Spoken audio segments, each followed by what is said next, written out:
buka ini apa share screen-nya katanya terkunci. Oh, share screen-nya dikunci. Sebentar, sebentar. Baik, bismillahirrahmanirrahim. Assalamualaikum warahmatullahi wabarakatuh. Waalaikumsalam warahmatullahi wabarakatuh. Selamat siang Bapak Ibu semuanya. Selamat siang kami ucapkan kepada Kepala Dinas Pendidikan Provinsi Kalimantan Barat. Selamat siang kepada Ketua Bapak Ibu Dewan Guru semuanya dan Ketua Wilayah IGI Kalbar Bapak Dodi Iswanto MPD. Baiklah, untuk mempersingkat waktu, kita akan menyanyikan lagu Indonesia Raya untuk pembukaan pada siang hari ini. Hadirin dipersilakan untuk berdiri.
Aku berdiri di panggung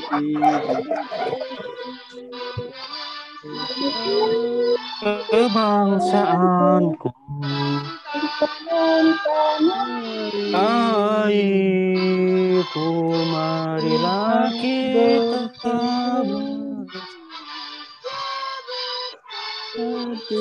bersatu.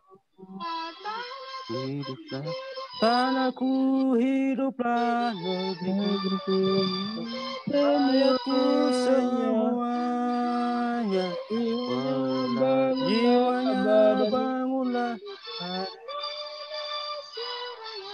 Indonesia Raya. Merdeka, merdeka. Tanahku, negeriku yang ku cinta. Raya, merdeka, merdeka. Hiduplah Indonesia Raya. Merdeka, merdeka. Tanahku, negeriku yang ku cinta. Merdeka. Indonesia Raya. Hadirin dipersilakan untuk duduk kembali.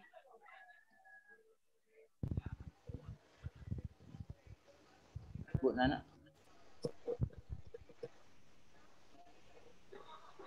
Baik Bapak Ibu, kita lanjutkan dengan acara berikutnya.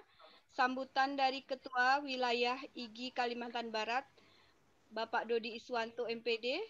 Kepada Bapak Dodi Iswanto MPD, kami persilahkan. Bapak Ibu yang co-host, mohon diamankan mic-nya ya.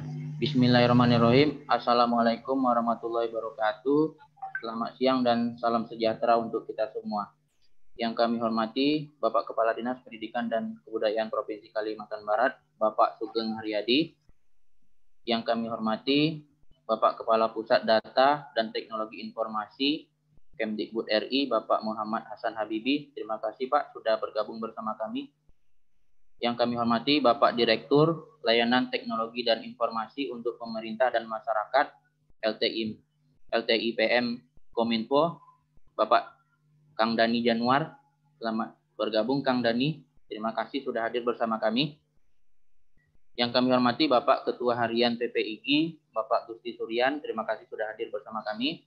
Yang kami hormati Bapak Mampuono dari LPMP Jawa Tengah dan rekan-rekan kami, sahabat kami, anggota IGI juga, Duta Rumah Belajar yang terima kasih, alhamdulillah menjadi Duta Rumah Belajar tahun 2018 dan tahun 2020, Ibu Rufina Sugunda dan Bapak Muhammad Iqbal yang akan bersama kita pada siang hari ini, dan terutama untuk rekan-rekan pimpinan daerah, Bapak Ibu peserta yang hadir pada siang hari ini, kami ucapkan terima kasih. Bapak Ibu, Bapak Kepala Dinas Pendidikan Provinsi Kalimantan Barat izin melaporkan Bapak untuk menyampaikan laporan singkat tentang kegiatan kita pada siang hari ini yang bertemakan tentang peran dan tantangan guru dalam menghadapi Society 5.0. Adapun per pukul 8 pagi tadi, per 16 Desember, pendaftar yang hadir itu sebanyak 820 orang peserta. Adapun narasumber yang akan bersama kita lebih banyak nanti dialog interaktif tanya jawab saja. Nah, itu dari Kopus Datin, dari Kominfo, dan dari Duta Rumah Belajar dan teman-teman kami di IGI. Ini kami lakukan bentuk komitmen kami terhadap pemerintah, terutamanya khususnya untuk pemerintah Provinsi Kalimantan Barat. Kami ingin menjadi mitra yang baik. Bagaimana kami meningkatkan mutu, membuka akses dan memperbaiki tata kelola yang selama ini dicita-citakan oleh pemerintah Provinsi Kalimantan Barat. Kami ingin menjadi bagian mitra yang baik dalam mewujudkan visi pendidikan di Provinsi Kalimantan Barat ini. Bapak Ibu yang kami hormati, IGI Kalbar sebenarnya sudah bergerak cukup lama, tahun 2016. Kami untuk Duta Rumah Belajar ini sering-seringnya itu anggota IGI yang ikut. Memang ya dutanya itu satu setiap tahun, setiap provinsi. Bu Rovina itu pengurus anggota kita di IGI Sintang, dia sangat berprestasi, dan Pak Iqbal itu dari IGI Skadau kemarin yang baru kita lantik. Walaupun mereka statusnya anggota kami, anggota IGI, karena beliau sekarang adalah Duta Rumah Belajar, ya berarti bukan milik IGI lagi. Berarti milik semua guru gitu. Jadi kami ikhlaskan, kami untuk Pak Kopus Datin, Pak Hasan Habibi untuk membina mereka, terutama nanti di kami di Kalimantan Barat ini. Mungkin nanti untuk kegiatan ini kita banyak diskusi saja, terutama kalau kita mengenal tentang kelas maya, lalu ada sekolah digital, lalu sekarang ini ditingkatkan lagi masyarakat digital. Jadi lompatannya sangat luar biasa. Sementara yang sering dipaparkan oleh Pak Kadis itu bahwa kita banyak masalah penting di situ, kami siap membantu, walaupun sedikit yang mungkin yang bisa kami sumbangsikan untuk Provinsi Kalimantan Barat ini, kami akan sumbangsikan walaupun itu sedikit. Selanjutnya kami mohon kepada Pak Kadis untuk memberikan arahan, sambutan, sekaligus membuka acara ini secara resmi. Mungkin itu saja dari saya, tidak usah berpanjang-panjang karena saya tahu Pak Kadis lagi di Bali, lagi ada kegiatan.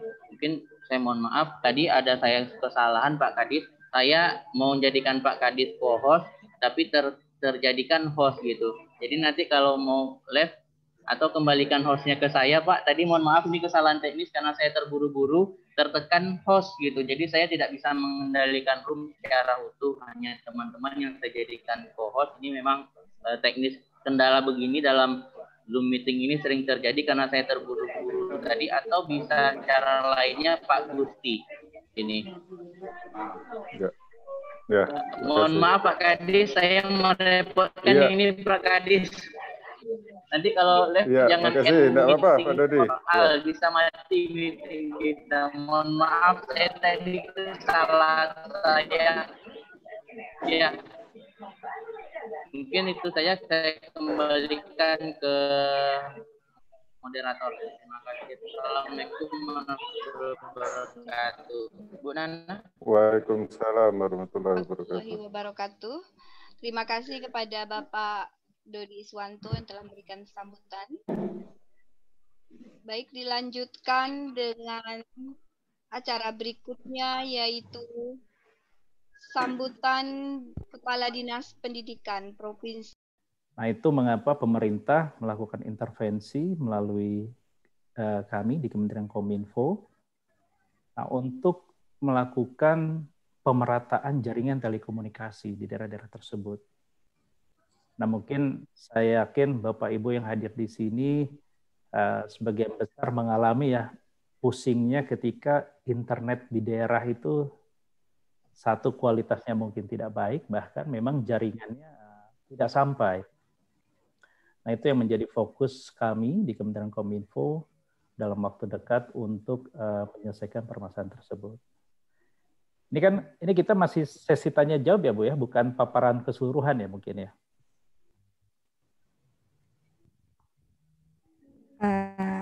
Belum Pak, mungkin kita introduce dulu, perkenalan dulu supaya teman-teman lebih familiar lah mengenal Bakti Kominfo. Kurang lebih seperti itu Ibu.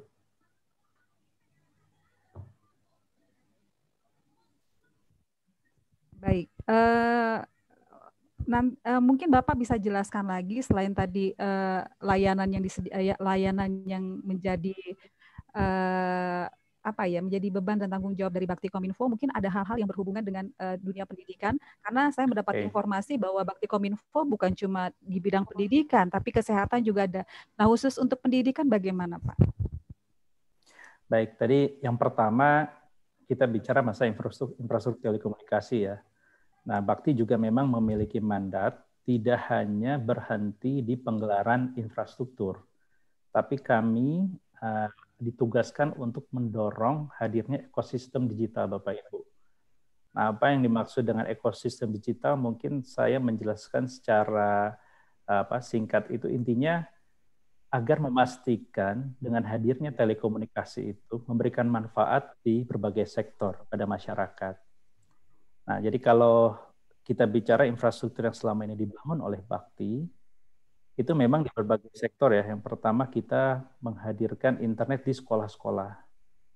Itu di tempatnya Pak Hasan kita sudah bangun sekitar mungkin lebih dari 4.000 titik.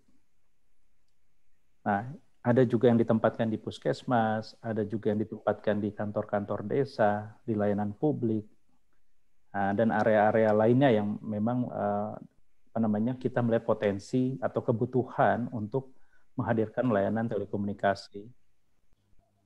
Nah, upaya-upaya ekosistem digital itu memang perlu kolaborasi dengan berbagai sektor. Kalau kita bicara spesifik pendidikan, nah intinya kami selain tentunya mendorong program dari Kementerian Kemendikbud, tempatnya Pak Hasan, untuk memfasilitasi ya tadi terkait dengan jaringan telekomunikasi, tapi kami juga melakukan berbagai upaya atau inisiatif untuk lebih mengoptimalkan pemanfaatan telekomunikasi itu sendiri. Jadi kalau bicara training online, bahkan terakhir mungkin yang terkait dengan Bapak Ibu guru yang hadir di sini, kami juga mengadakan ada program Indonesia Teaching Fellowship ya, bekerja sama dengan beberapa startup pendidikan untuk meningkatkan kompetensi guru, dan juga ada pelatihan di bidang TIK untuk siswa-siswa di beberapa tempat. Seperti itu, Bu. Baik, Pak Dhani, ini sebenarnya dari apa yang sudah Bapak jelaskan, sebenarnya kami ingin mengorek lebih banyak lagi nih, karena tentang aksesibilitas jaringan dan juga program-program yang lain seperti yang Bapak tadi katakan teaching fellowship. Ini guru-guru kepengen tahu banyak, tapi mungkin saya akan beralih dulu kepada Direktur Pusdatin supaya juga sama menyampaikan hal-hal yang membuat kami jauh lebih mengenal lagi Pusdatin. Nggak apa-apa ya Pak ya, kita bergerak ke Pak Direktur Pusdatin Kemendikbud ya Pak ya. Sebelum nanti teman-teman udah banyak yang tanya, sudah banyak yang raise hand untuk banyak hal tentang Bakti Kominfo. Baik Bapak Ibu, kita lanjut ke Bapak Hasan Sabibi, Kepala Pusdatin Kemendikbud. Mungkin sama Pak, pertanyaannya kepengen tahuan kita tentang Pusdatin sendiri. Mungkin Bapak bisa menjelaskan sehingga kita lebih mengenal lebih dalam tentang Pusdatin Kemendikbud. Bapak Hasan Sabibi, dipersilakan. Baik, terima kasih Bu Evin. Selamat siang semuanya. Assalamualaikum warahmatullahi wabarakatuh. Salam sejahtera untuk kita semua. Salam sehat. Yang saya banggakan Bapak Ibu guru yang hari ini hadir, yang kebetulan acara ini diinisiasi oleh rekan-rekan dari IGI. Salam hormat, salam kenal semuanya buat semua Bapak Ibu guru yang hari ini hadir. Ada kawan saya, sahabat saya Pak Dani yang hampir 5 tahun ini kita berinteraksi, walaupun jarang banget ketemu fisik gitu ya, tapi secara pekerjaan kita terus ketemu di lapangan. Terima kasih atas bantuan, terutama aksesibilitas koneksi internet ke sekitar 4.000-an sekolah di bawah lingkungan Kemdikbud, dan itu berada di daerah-daerah remote area betul yang memang betul-betul membutuhkan penetrasi, sehingga informasi dan hal-hal lain yang sifatnya digital resources bisa kemudian dihantarkan dengan mudah ke titik-titik tersebut. Ada juga beberapa kawan-kawan saya juga di sini, ada Pak Mampono, kemudian ada Duta Rumah Belajar, ada Mas Iqbal, ada Bu Rufinda, yang seringkali juga membantu kami dalam proses sosialisasi, diseminasi beberapa program-program yang ada di Kemdikbud. Jadi kalau tadi pertanyaannya apa sih itu Pusdatin, saya bingung jawabnya apa gitu ya.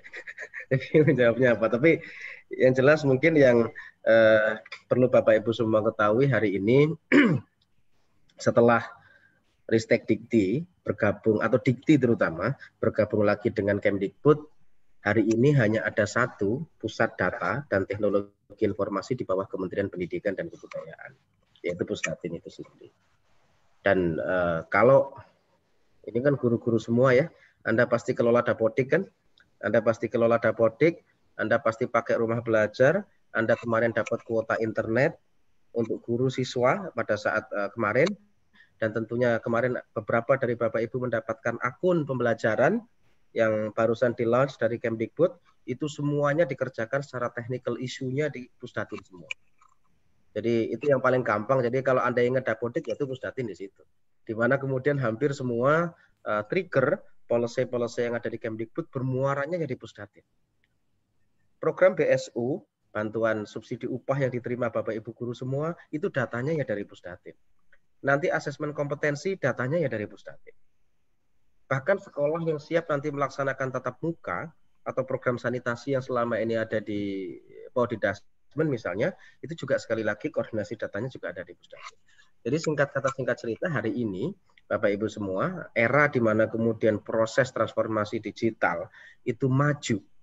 Sekian tahun dari desain awal yang kita siapkan, karena efek pandemi membuat Pusdatin mau tidak mau harus mengambil ancang-ancang yang lebih sigap untuk itu.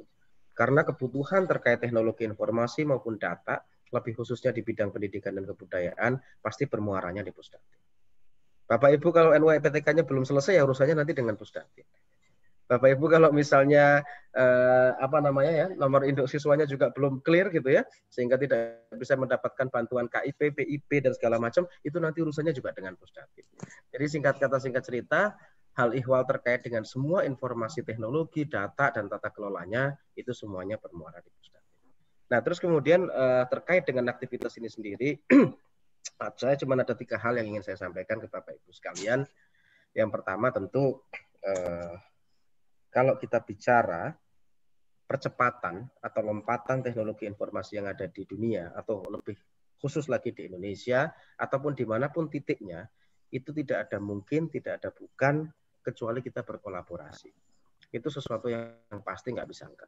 Kami nggak bisa melakukan tusinya Pak Januar, karena beliau yang mendapatkan tugas untuk melakukan penetrasi, akses ke titik-titik yang sulit. Kami hanya bisa memberikan data kepada Pak John. Ini loh Pak, sekolah yang belum ada koneksi internetnya. Nah nanti tugas beliaulah yang kemudian bagaimana memikirkan secara teknikal penetrasi itu bisa dilakukan dengan teknologi pilihan yang semacam apa. Nah kemudian balik lagi ke kami.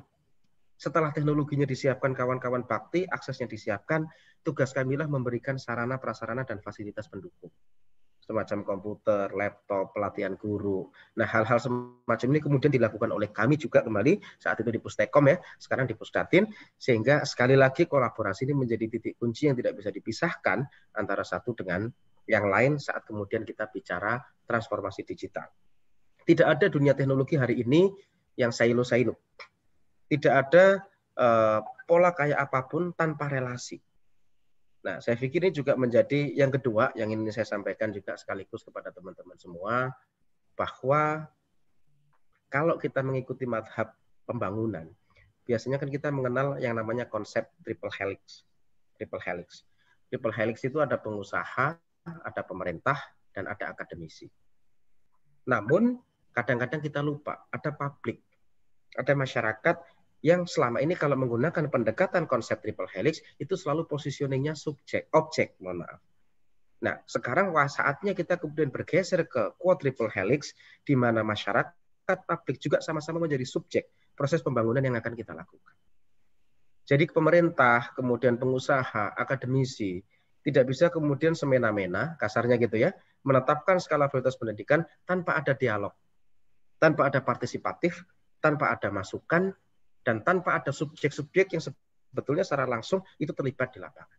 Nah, di titik inilah saya pikir rekan-rekan di PGRI, rekan-rekan di IGI maupun komunitas yang lain, positioningnya ya subjek itu tadi.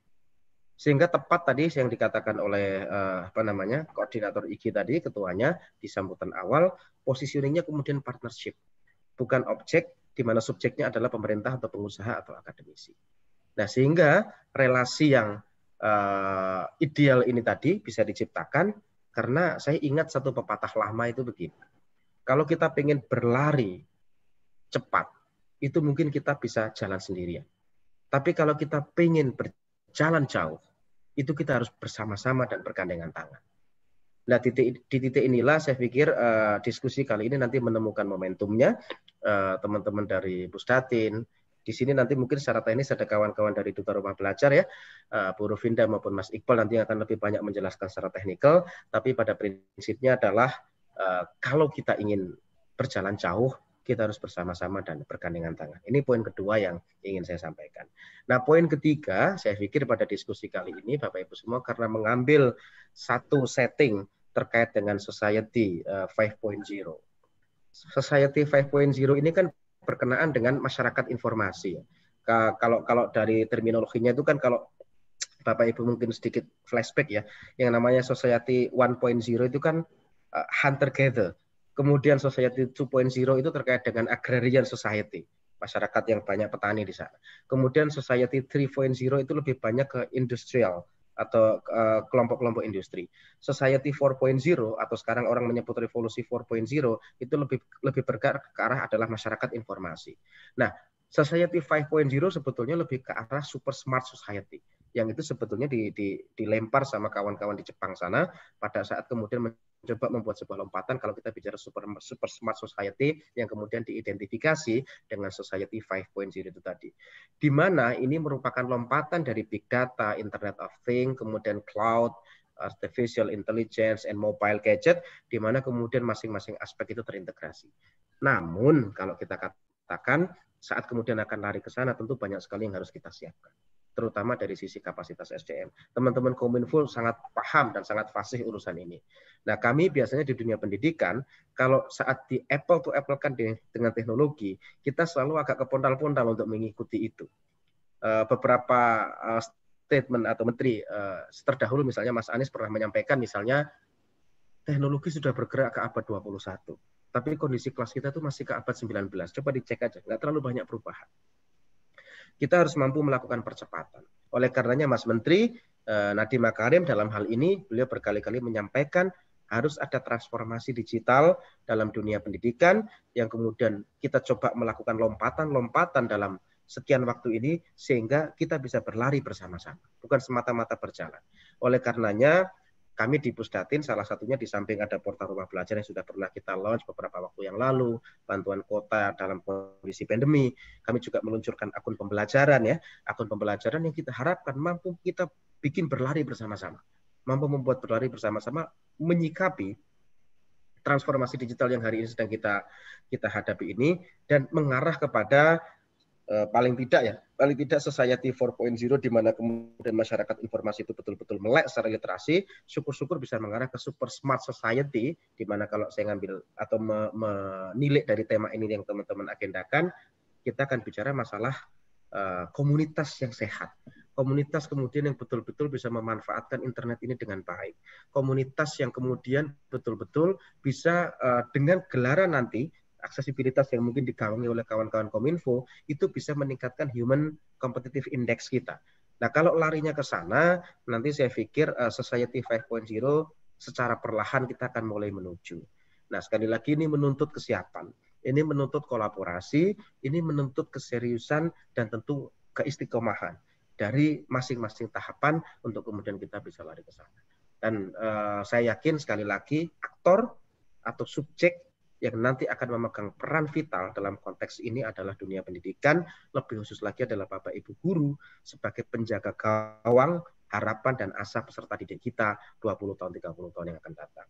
Sebagai sebuah closing yang ingin saya sampaikan, saya ingin menyitir aja yang disampaikan oleh Sayyidina Ali, bahwa didiklah anak sesuai dengan zamannya, karena nanti kita tidak akan hidup satu zaman dengan mereka.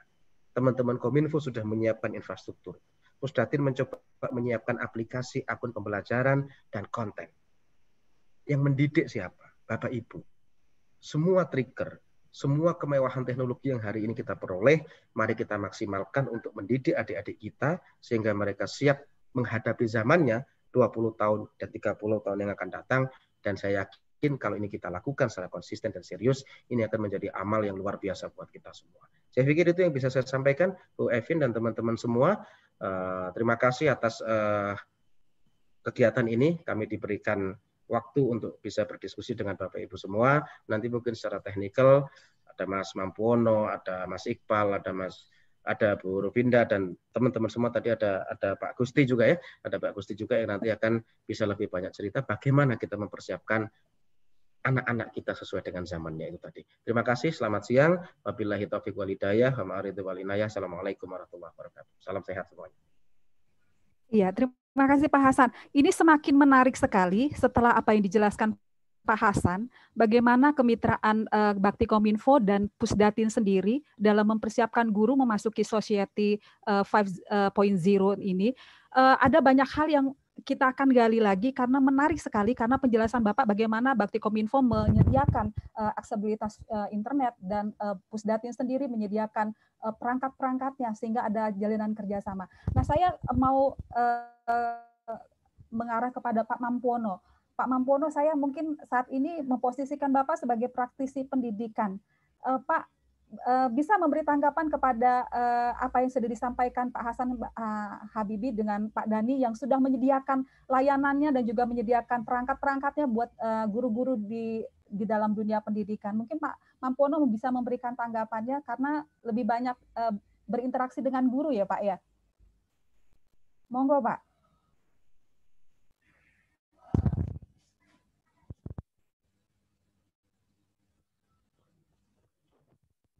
Ya, Pak Mampuono. Baik, mungkin Oke, sudah. Tadi hostnya belum memperbolehkan saya. Baik, Assalamualaikum warahmatullahi wabarakatuh. Apakah suara saya bisa didengar? Dengar Pak, jelas. Oke, thank you. Terima kasih Mbak Awin Midawati. Selamat siang dan salam sejahtera untuk kita semuanya, teman-teman sekalian dari Kalbar dan juga terutama ini teman-teman yang menjadi narasumber pada siang hari ini. Pertanyaannya tadi baru dengar bising-bising, kebetulan sebelah itu ada ini ya, renovasi. Mungkin sedikit bisa diulang sekali lagi, pendek saja. Nanti saya coba berikan tanggapannya karena memang waktu kita tidak banyak kan begitu. Iya, mungkin sedikit saya kembali mengulang pertanyaannya bahwa tadi dijelaskan oleh Direktur Pusdatin Pak Hasan bahwa mitra yang sudah terjalin antara Bakti Kominfo dan Kemendikbud dengan Pusdatin sendiri itu sangat luar biasa sekali untuk guru-guru untuk menghadapi Society 5.0 kita. Nah, bagaimana tanggapan Pak Mampuono? Saya memposisikan Bapak sebagai praktisi pendidikan, sebagai pengamat pendidikan. Bagaimana mereka sudah menyediakan semuanya buat guru-guru? Baik, mungkin posisikan juga saya sebagai teacher trainer ya, karena memang pekerjaan saya sehari-hari adalah sebagai teacher trainer, sebagai apa ya, kawannya guru untuk belajar lagi.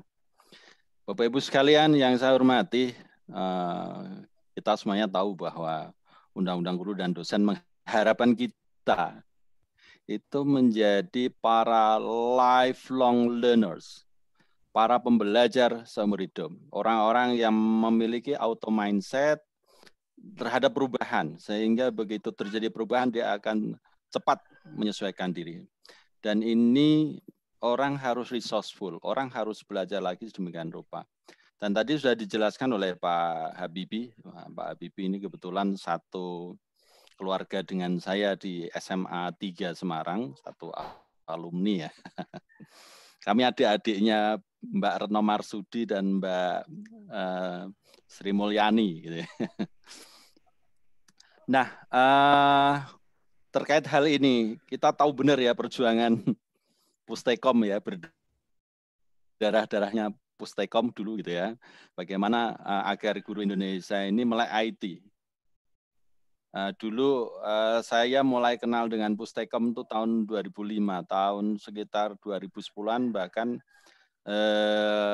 kita semuanya pernah diundang ke sana. Saya waktu itu masih menjadi guru dan saya waktu itu dibentuk komunitas rumah belajar dan saya secara aklamasi menjadi ketuanya.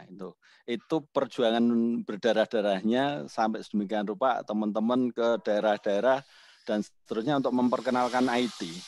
Dan sekarang ini alhamdulillah dengan adanya pandemi COVID-19 ini jadi blessing in disguise. Orang jadi otomatis mengenal IT lebih dekat. Saya sebut mengenal lebih dekat. Sedangkan untuk IR 4.0 atau Industrial Revolution 4.0 itu kalau boleh saya jujur katakan, guru masih harus belajar banyak, bekerja keras gitu ya. Kita mengenal bahwa ciri dari 4.0 itu adalah kalau boleh saya singkat itu ICBAM, Internet of Things, ya, cloud computing, big data, artificial intelligence yang berkait-kait juga dengan augmented reality, artificial, virtual reality, kemudian everything mobile, everything smart. Bahkan HP kita saja, itu kalau Bapak Ibu yang pakai Android, yang paling murah sekalipun, di situ ada yang namanya Google Assistant, di mana kita bisa ngobrol, kita bisa menanyakan apapun. Jadi ketika saya ingin cepat mengirimkan pesan WhatsApp, saya langsung bilang ke HP saya mau ngirim pesan WhatsApp. Dia akan menjawab, mau WhatsApp ke siapa? Ke Mas Habibie. Apa isinya? Saya ngomong saja. Apakah ini mau dikirim? Ya, kirim. Seperti itu. Semuanya smart ya, belajar sendiri. Dan kita punya unlimited library yang hampir-hampir menurut saya tidak banyak tersentuh oleh kawan-kawan guru. Maka kita harus membuka mata visual kita maupun mata batin kita bahwa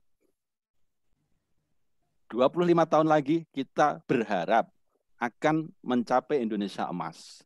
Tetapi ketika dari hari ini kita tidak menyiapkan kekuatan kita, yang jadi mungkin malah Indonesia lemas. Dan ini tanggung jawab besar kita semuanya. Enggak cuma Kominfo, enggak cuma Kementerian Pendidikan dengan ujung tombaknya di Pusdatin, semuanya. Dan mindset ini harus masuk ke dalam pemikiran kita semuanya. Terutama kita yang rakyat jelata itu berada di kalangan guru. Guru itu adalah ujung tombak peradaban. Guru ini yang merubah semuanya. Ketika gurunya jadul, ketika statement Mas Anies yang dulu menyatakan guru kita masih abad 19, itu memang benar-benar terbukti. Yang jadi adalah Indonesia lemas. Maka IGI, ya, Ikatan Guru Indonesia ini, kita berharap ya, sejak awal berdiri gitu ya, kebetulan saya waktu diundang bergabung pun tahun 2008 saya sedang mewakili Indonesia lomba Innovative Teachers Microsoft di Hanoi, dan kebetulan rezeki saya dapat salah satu posisi yang terbaik. Nah, di situ yang angan-angan saya adalah bagaimana guru-guru Indonesia itu bisa duduk sama rendah, berdiri sama tinggi dengan guru negara lain. Maka caranya adalah seperti yang dikatakan tadi oleh Mas Dani, Mas Habibie, collaborating, ya, kita bekerja sama. Maka ini Mas Habibie, Kalimantan Barat dan seluruh Indonesia, ya, seluruh Indonesia, nanti Mas Gusti Suryan ini salah satu calon ketua umum yang akan datang juga. Kemudian Mas Dodi yang Kalimantan Barat itu berharap sekali ini nanti Pusdatin punya seperti apa, kita tangkap, kita terima, kita ikut kembang biakan gitu ya. Kita akan lakukan hal-hal yang cukup progresif. Karena hari ini dengan adanya COVID, kita blessing in disguise.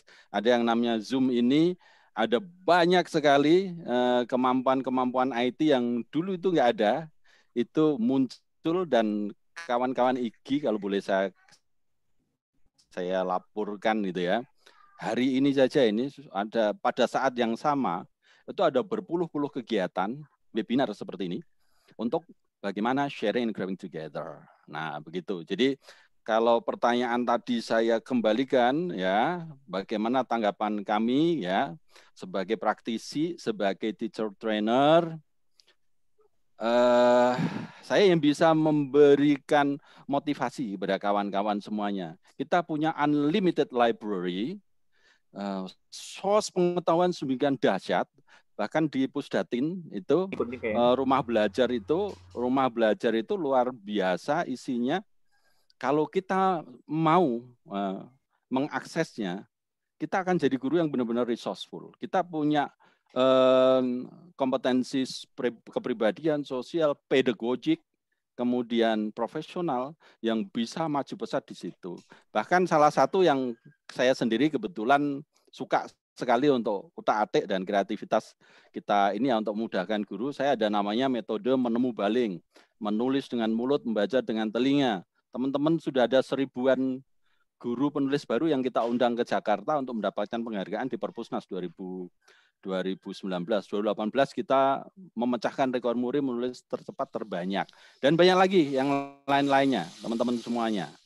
Jadi pesan saja kepada teman-teman guru, undang-undang guru dan dosen menghendaki kita itu jadi lifelong learners. Jangan berhenti belajar, jangan berhenti bertanya, belajar dari siapapun ya, seperti apa itu instruksi tadi atau pesan dari Pak Kepala Dinas. Kita bahkan bisa belajar dari anak didik kita. Atau sekarang kita belajar dari benda mati tapi pintar, smartphone kita.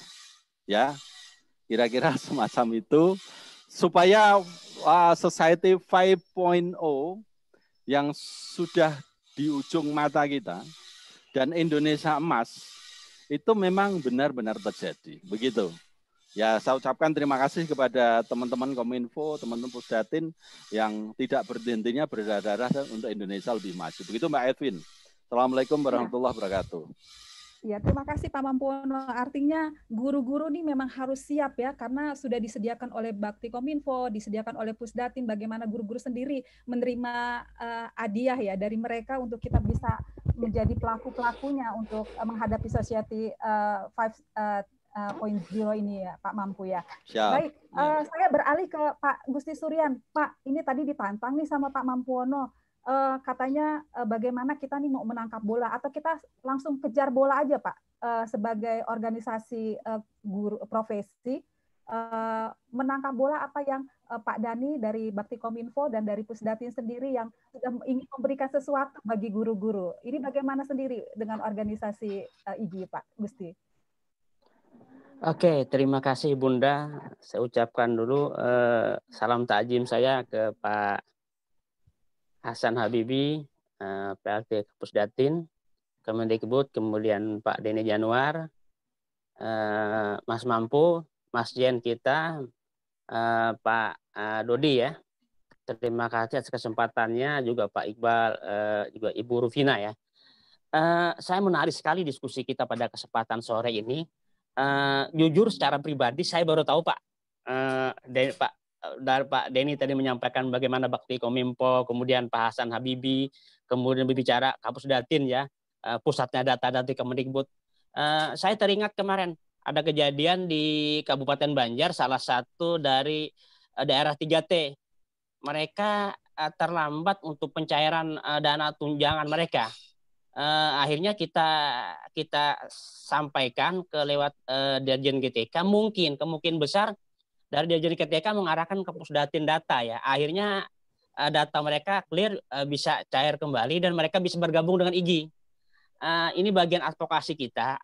Nah, di sini saya ingin menyampaikan pertama-tama ya, ada sebuah kebahagiaan bagi kita setelah kita mengetahui bahwa ternyata di Kemendikbud sendiri ada Kapus Datin, kemudian dari Kominfo ada Bakti Kominfo ya.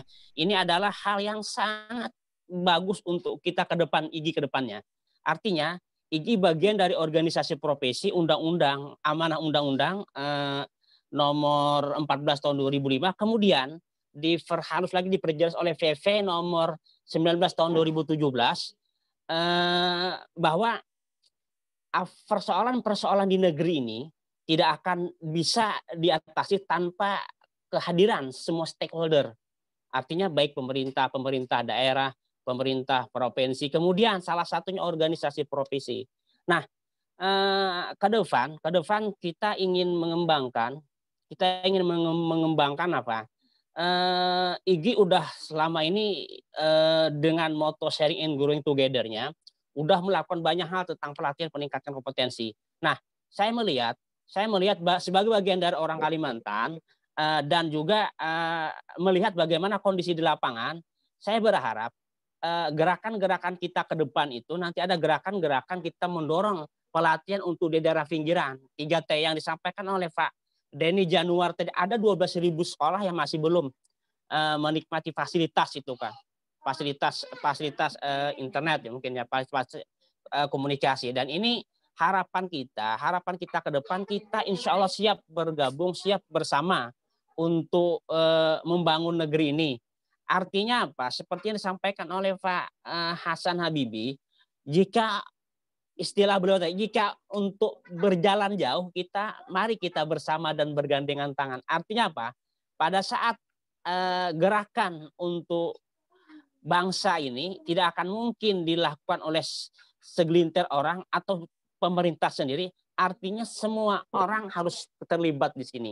Nah, IGI punya kan besar untuk membantu di sini, dan IGI juga punya komitmen nanti ke depan untuk bergerak di bidang ini, khususnya nanti untuk gerakan-gerakan di 3T ya. Walaupun juga nanti di samping Kominfo kemudian Pusdatin kita juga akan bekerja sama, kita akan bekerja sama dengan Kementerian Desa tertinggal juga kan. Harapannya apa? Harapan kita ke depan kita sadar bahwa guru-guru hebat itu tidak saja di kota sebenarnya, tidak saja di kota. Banyak guru-guru kita hebat yang berada di daerah tertinggal. Terbukti di Kalimantan Barat itu banyak sekali tuh dari teman-teman yang 3T itu kan melahirkan guru-guru hebat. Artinya tidak ada bedanya kalau mereka diberi kesempatan yang sama, difasilitasi yang sama, tinggal sebagai anak bangsa yang sama-sama bangsa kita ini punya kesempatan yang sama untuk mendapatkan fasilitas. Artinya harapan kita ke depan tidak ada bedanya lagi untuk daerah-daerah yang pinggiran, daerah tertinggal itu, mereka juga mendapatkan akses karena selama ini kawan-kawan yang di 3T itu akses informasi yang jadi masalah, sangat bermasalah sekali. Nah, ini yang mungkin ke depan mungkin kita bersama-sama, khususnya IGI juga akan memberikan masukan-masukan, kemudian informasi terkait dengan ini. Dan ini hari ini pertemuan yang berkah yang luar biasa lah. Kita dipertemukan dengan Pak Denny Januar, kita dipertemukan dengan Pak Hasan Habibi, yang mereka orang-orang yang punya komitmen besar di negeri ini. Istilah Pak Mampono itu yang berdarah-darah. Artinya apa? Perlu dorongan juga dari stakeholder yang lain. IGI siap akan bekerja sama dengan Pusdatin dan Bakti Kominfo. Insya Allah nanti. Apalagi kita nanti diberikan kesempatan untuk ke depan membangun IGI, insya Allah kita akan cepat bergerak. Oke, seperti itu, Bu. Ya, senang sekali semakin hangat pembicaraan kita karena IGI sendiri sudah siap menerima tanggung jawab ya Pak ya jikalau nanti Pusdatin atau dari Bakti Kominfo memberikan kepercayaan gitu Pak ya. IGI siap ya Pak ya. Siap. Baik. Bahkan kita jemput bola Bu. Kita akan datang Bu, datangi Pusdatin, datang ke Kominfo. Nah, insya Allah nanti kita akan datangi dan siap MOU juga siap. Ya, kami ya jadi Pak Dani dan Pak Hasan kami siap IGI siap untuk menerima tanggung jawab jikalau dipercaya oleh Pusdatin dan Bakti Kominfo sendiri. Baik, Bapak Ibu, guru yang luar biasa, hangatnya pembicaraan kita mungkin sehangat door prize yang nanti akan kita dapat. Jadi bagi Bapak Ibu yang masih stay tune dalam kegiatan workshop ini, nanti akan dipilih 5 orang penanya yang dianggap menarik oleh panitia, juga nanti juga ada 5 orang yang memberikan testimoni yang menarik juga akan diberikan door prize oleh panitia, sehingga kami berharap bahwa kita semua semakin semangat, semakin hangat untuk berbincang-bincang mengenai pendidikan kita menghadapi Society 5.0 ini. Baik, saya akan beralih nih kepada teman-teman DRB karena ini mungkin hasil dari Pusdatin sendiri. Jujur saya Pusdatin tahu hanya Duta Rumah Belajar dan Rumah Belajar, tapi setelah mendapat penjelasan dari Pak Hasan tadi ternyata banyak hal-hal yang dilakukan oleh Pusdatin untuk pendidikan luar biasa sekali. Baik, saya mungkin mengarah kepada Miss Rufina sendiri sebagai Duta Rumah Belajar Kalimantan Barat 2018. Mungkin bisa cerita-cerita sharing sedikit kepada kita-kita nih untuk mungkin menjadi semangat untuk kita juga bisa mengambil bagian untuk pendidikan Indonesia, untuk memajukan pendidikan Indonesia sebagai kita sebagai guru. Baik, Miss Rufina.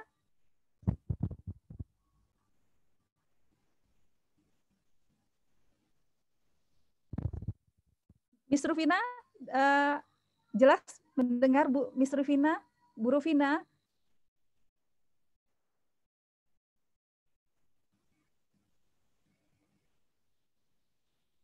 Sebentar Bu, tadi saya masih kunci. Oh ya, baik.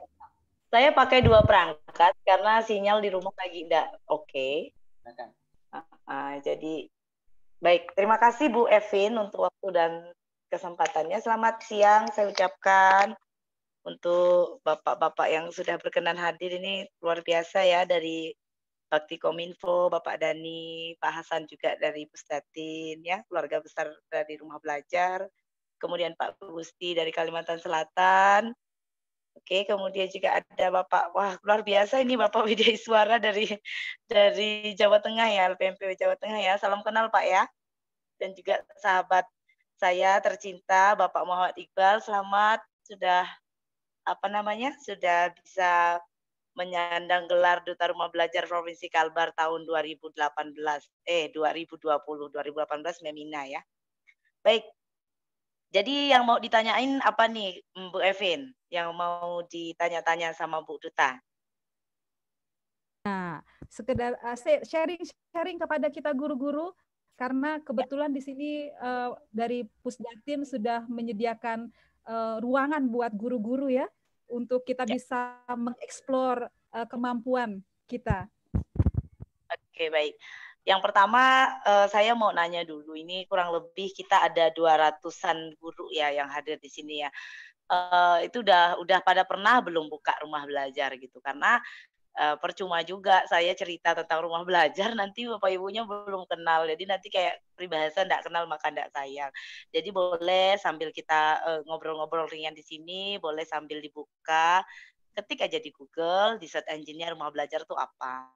Nah, baik, di tahun 2018 itu saya iseng-iseng saja itu mendaftar ikut pembatik. Jadi saya pikir pembatik itu apakah ya membuat batik gitu ya. Ternyata bukan gitu kan, sebuah diklat pembelajaran untuk guru-guru di mana di situ ya berbasis TIK lah ya, karena kita diklatnya online. Nah, jadi kebetulan sekali dengan tema kita yaitu Society 5.0 itu sendiri. Nah, saya jadinya apa ya Bu Epin seperti menemukan chemistry gitu loh. Kenapa di 2018 saya terpilih menjadi duta rumah belajar. Awalnya saya tidak yakin gitu, tidak pede dengan diri saya sendiri gitu kan. Am I gitu, apakah benar saya gitu, mengingat saya kemampuan apa namanya IT ability-nya not really good gitu ya rata-rata sajalah gitu. I know gitu. Nah, kalau saya membaca tentang apa namanya poin-poin yang diambil di dalam apa namanya Society 5.0 itu sendiri kan ternyata ya teknologi itu kan juga tidak akan berguna ya without human being itu sendiri ya kan.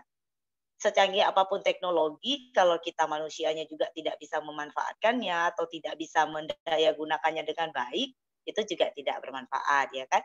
Nah, jadi ketika menjadi duta rumah belajar sebenarnya Bapak Ibu itu adalah momentum kami guru-guru di 34 provinsi di Indonesia itu diberi berkat menurut saya. Kenapa dibilang diberi berkat? Karena saat dikukuhkan pun kami masih masih kurang jelas gitu. Kami ini apakah seperti lomba-lomba lomba-lomba pengembangan diri guru lainnya atau bagaimana? Kami pikir ya sudah menang sudah gitu kan, kita dapat piagam, kita dapat hadiah gitu kan, kita pulang bahagia. Tapi ternyata tidak begitu gitu Bu Epin. Kalau misalnya lomba pengembangan guru lainnya ya ketika kita menang palinglah ya mungkin kita mengadakan riset atau kita paling menceritakan ke teman kita, rekan-rekan kita bahwa ayo dong ikut lomba ini. Nah, menjadi duta rumah belajar itu more than it, lebih dari itu. Kita juga jadi front office-nya rumah belajar, jadi front office-nya Pusdatin di provinsi kita masing-masing. Ya kita memang menjadi seperti diplomat kalau duta-duta di negara-negara. Nah, kami duta rumah belajar ya menjadi duta di kampung kami masing-masing gitu loh kan, mengetuk pintu hati teman-teman rekan-rekan guru gitu kan, bahwa sebenarnya bukan karena kita ikut tren atau kita ikut zaman rumah belajar ini ada, tapi ternyata kan dia udah 9 tahun kan gitu. Jadi itu waktu yang tidak mudah gitu kan, berdarah-darah menurut kata Bapak dari Jawa Tengah tadi gitu kan. Nah, bagaimana berdirinya rumah belajar, bagaimana sampai eksisnya. Jadi sebenarnya duta rumah belajar itu bukan hanya sebuah ajang kompetisi yang kita ikuti kemudian dapat gelar, tapi memang benar-benar kita menjadi kalau saya sih karena saya seorang Nasrani ya, saya Katolik, jadi saya menganggapnya ketika saya menjadi duta rumah belajar, saya menjadi hamba. Jadi hati saya sebagai hamba di mana bukannya saya memegahkan diri saya karena Ibu Duta nih gini-gini menang nih, oh enggak gitu, tapi lebih ke bagaimana saya menunjukkan perilaku hidup saya, cara hidup saya gitu kan, pembelajaran yang saya pakai ya nggak apa-apa orang nggak maksudnya belum tertarik atau berminat ya nggak apa-apa.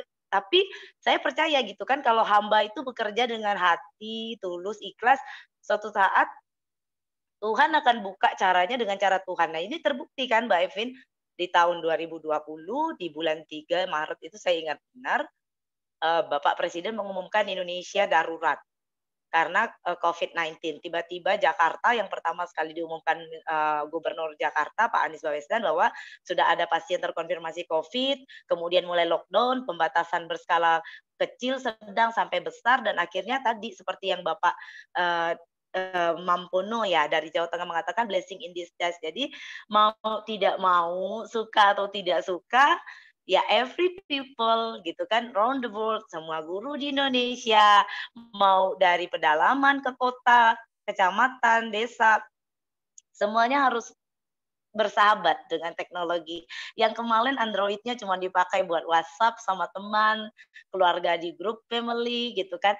Yang kemarin sosmednya Instagram, Telegram, Facebook itu hanya buat kita entertainment, hanya buat kita senang-senang. Sekarang semuanya berguna buat belajar. Dan tentu saja rumah belajar benar-benar sudah membuktikan bahwa semua manusia yang bekerja berdarah-darah untuk adanya rumah belajar itu benar-benar bisa bermanfaat, benar-benar bisa berguna untuk seluruh anak negeri, bukan ada di Indonesia saja, tapi juga untuk anak-anak Indonesia yang ada di luar negeri, karena mereka sekolah jarak jauh atau sekolah internasional luar negeri. Nah, kurang lebihnya seperti itulah Mbak Evin. Terima kasih. Iya, jadi perjuangan DRB awal-awal luar biasa ya, kerasnya ya, untuk menyampaikan bahwa teknologi itu sebenarnya seharusnya nggak harus COVID dulu dipergunakan. Ya. Luar biasa pengalamannya, bagus banget nih Miss Rufina. Saya biasa panggil Miss Rufina ya. Ya baik. Saya beralih ke Pak Iqbal. Pak Iqbal nih tahun 2020 ternyata perjuangan Miss Rufina nih ternyata membuahkan hasil. Udah banyak sekali guru-guru akhirnya berminat menjadi duta rumah belajar. Sampai saya sendiri termasuk salah satunya, tapi terdepak karena nggak bisa, nggak nyampe ke sana gitu. Nah, Mas Iqbal nih gimana dong? Ceritain dong, harus sekarang artinya berkompetisi ya untuk menjadi guru-guru yang men-show up kemampuan berdigitalisasi. Ini gimana, Mas Iqbal? Oke, bisa mungkin cerita. Ya. Oke, Assalamualaikum warahmatullahi wabarakatuh. Mungkin ini juga dari Pusdatin khilaf ya memilih saya sebagai duta rumah belajar karena saya sendiri dari daerah pelosok gitu ya. Jadi bukan dari daerah kota yang teknologinya sudah canggih. Oke, mungkin saya hanya akan memperkenalkan diri saja, Mbak Evin. Boleh izin share screen-nya? Ya, silakan Pak, silakan. Sudah.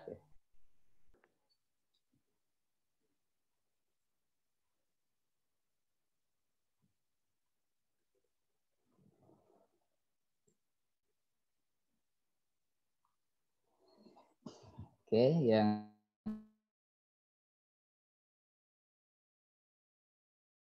saya hormati Bapak Hasan Habibi selaku Kapus Jatin, kemudian ada Pak Suba Edwin, kemudian ada Pak Dani, Pak Gusti, kemudian Pak Dodi, Ibu Rupina. Oke, saya hanya akan memperkenalkan diri selaku Duta Rumah Belajar tahun 2020. Tetapi sebelumnya sudah ada Duta Rumah Belajar, yaitu dari tahun 2017 itu ada Ibu Kartina, kemudian 2018 ada Ibu Rupina, kemudian 2019 ada Ibu Yunda, kemudian alhamdulillah 2020 ada saya Muhammad Iqbal. Jadi saya akan memperkenalkan diri terlebih dahulu.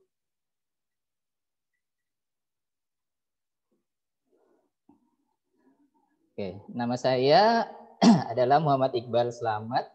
Kemudian tempat tanggal lahir di Sintang 8 Januari 1987. Saya lahir di kampung ya, di Kampung Bedayan, Kecamatan Sepauk. Kemudian agama saya Islam. Saya SD atau madrasah di Madrasah Ibtidaiyah Miftahul Huda, Desa Bedayan, Kecamatan Sepauk, Kabupaten Sintang. Kemudian saya menyelesaikan SMP di SMP Muhammadiyah Sintang tahun 2002. Kemudian lanjut ke SMA Negeri 1 Sintang tahun 2005. Kemudian S1 saya hanya tamatan Universitas Terbuka. Jadi UPBJJ UT Pontianak. Saya mengambil pendidikan biologi. Jadi Bapak Ibu yang hanya tamatan UT jangan berkecil hati. Kita semua sama ya, orang-orang hebat. Kemudian saya mendapatkan amanah mengikuti PPG di Universitas Negeri Jakarta tahun 2019. Kemudian tempat tugas saya pertama kali adalah di SMA Negeri 4 Sekadau. Oke. Jadi Bapak Ibu sekalian bahwa SMA Negeri 4 Sekadau ini bukanlah suatu tempat yang termasuk kota gitu, bukan ya, tetapi ini termasuk wilayah yang akses jalannya itu sangat sulit sekali. Jadi untuk sampai ke sekolah saja biasanya anak-anak dari pagi biasa ada yang sampai ke sekolah jam 8. Jadi biasanya kami tetap memakluminya, ya, walaupun anak-anak kami terlambat. Oke, ini adalah contoh jalan kami ya untuk menuju ke sekolah seperti ini, sangat luar biasa. Jadi anak-anak kami harus menempuh perjalanan yang sangat luar biasa untuk sampai ke sekolah.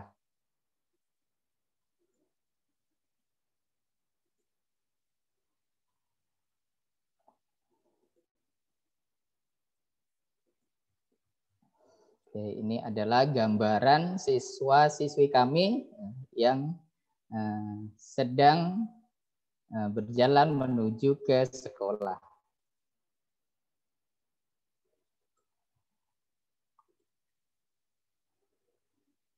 Jadi medannya sangat berat sekali dan sinyal di sini biasanya juga hilang, jadi tidak stabil. Ya, makanya saya katakan bahwa Pusdatin ini kayaknya hilaf memilih saya sebagai duta rumah belajar karena saya berasal dari pelosok.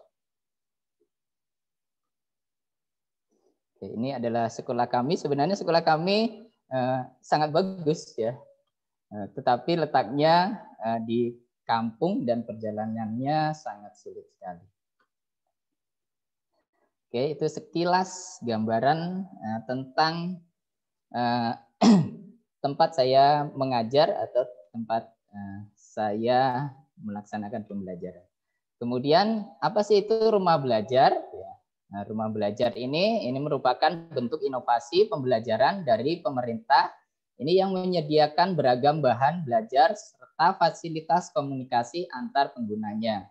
Rumah belajar ini berupa portal gratis dari Pusdatin untuk dunia pendidikan yang dapat diakses melalui www.belajar.kemdikbud.go.id.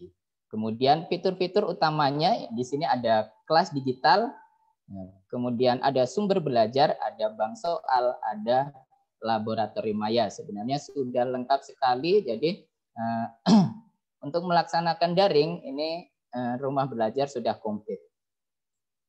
Selanjutnya apa itu pembatik ya? Pembatik itu bukan berarti membatik baju ya. Jadi pembatik ini adalah kepanjangan dari pembelajaran berbasis TIK, merupakan program peningkatan kompetensi TIK guru yang mengacu pada kerangka kerja peningkatan kompetensi TIK guru UNESCO. Standar kompetensi TIK ini terdiri dari 4 level, yaitu level literasi, implementasi, kreasi, dan berbagi.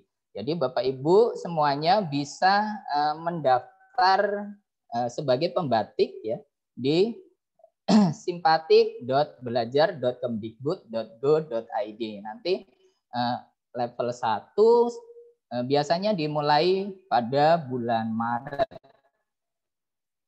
Kemudian syarat-syaratnya yaitu yang pertama adalah guru pegawai negeri sipil atau PNS dari semua jenjang, ya, dibuktikan dengan SKPNS yang bersangkutan. Kemudian ada guru tetap yayasan yang dibuktikan dengan SK pengangkatan dari yayasan. Kemudian ada guru honorer dari instansi pendidikan pemerintah atau swasta dari semua jenjang. Kemudian mengajar minimal 1 bidang studi di sekolahnya. Jadi ada 4 tahap ya untuk mencapai puncaknya. Jadi yang pertama adalah BIMTEK daring level 1 ya. Kemarin pada saat saya mengikuti BIMTEK daring level 1 diikuti 71.492 guru. Ya. Kemudian diseleksi lagi di BIMTEK daring level 2 ya. Diikuti oleh 13.349 guru. Kemudian BIMTEK daring level 3 diikuti 4.434 guru. Kemudian BIMTEK keempat ya, level 4 ini diikuti dari masing-masing provinsi itu dipilih 30 peserta. Jadi 30 peserta dikali dengan 34 provinsi, jadi ada 1.020 guru yang ikut dalam pembatik level 4. Ya, kemudian dari pembatik level 4 ini nanti akan dicari 5 besar. Ya. Kemudian 5 besar ini ada tahap wawancara, kemudian akan dipilih 1 orang dari masing-masing provinsi sebagai duta rumah belajar. Oke, saya juga tidak tahu kenapa saya terpilih menjadi duta rumah belajar, padahal kawan-kawan saya lebih hebat ya menurut saya karena mereka berasal dari kota, sementara saya dari pelosok yang minim sekali fasilitasnya.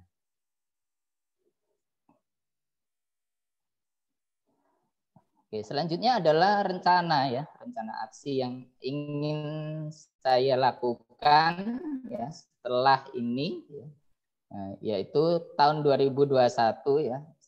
Jadi saya ingin sekali melakukan sosialisasi ya mengenai portal rumah belajar, tentunya bukan saya sendiri tetapi bersama kawan-kawan.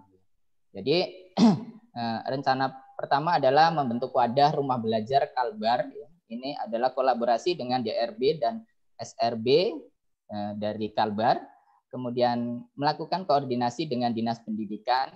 Kemudian insya Allah nanti kami ingin melakukan kerjasama dengan LPMP, MGMP, IGI, dan PGRI. Jadi bukan saya sendiri ya. Kalau saya sendiri mungkin tidak mampu untuk menjalankan semuanya. Jadi perlu dukungan dari semuanya. Ya, kemudian melakukan sosialisasi portal rumah belajar ke sekolah-sekolah terdekat ya. Kalau sekolah jauh kemungkinan karena saya di pelosok ya agak susah. Mungkin nanti kawan-kawan dari DRB dari kota lain atau SRB nanti bisa mewakili untuk sosialisasi di daerah kota-kota. Kemudian saya ingin melakukan webinar pemanfaatan portal rumah belajar. Ini target saya adalah para pendidik di seluruh Kalbar. Kemudian saya juga ingin melakukan webinar-webinar. Ini target saya semua pendidik di seluruh Nusantara. Kemudian kendala saya ya yang kemarin ya saat saya menjadi SRB yaitu masalah biasanya jaringan yang pertama. Kemudian yang kedua adalah sertifikat ya. Jadi sertifikat ini sangat diperlukan dalam setiap webinar ya. Tidak harus ada jamnya, tetapi paling tidak sebagai kenang-kenangan bagi para peserta webinar. Jadi sertifikat ini sangat penting sekali. Nah, jadi kepada Bapak Hasan Habibie mohon dukungannya untuk memberikan kami fasilitas sertifikat setiap kami melakukan webinar-webinar untuk mensosialisasikan rumah belajar. Selain itu juga kami perlu dukungan dari Dinas Pendidikan tentunya dan pihak-pihak lain, insya Allah. Oke, kemudian saya juga ingin mengembangkan konten pembelajaran. Jadi saya ini adalah seorang konten kreator ya. Saya membuat video-video pembelajaran ya ini di YouTube ya. Dari mulai saat kita daring dulu ya, saya sudah mulai belajar membuat video pembelajaran di YouTube. Jadi sampai sekarang alhamdulillah sudah mulai banyak video pembelajarannya. Oke, saya perlihatkan.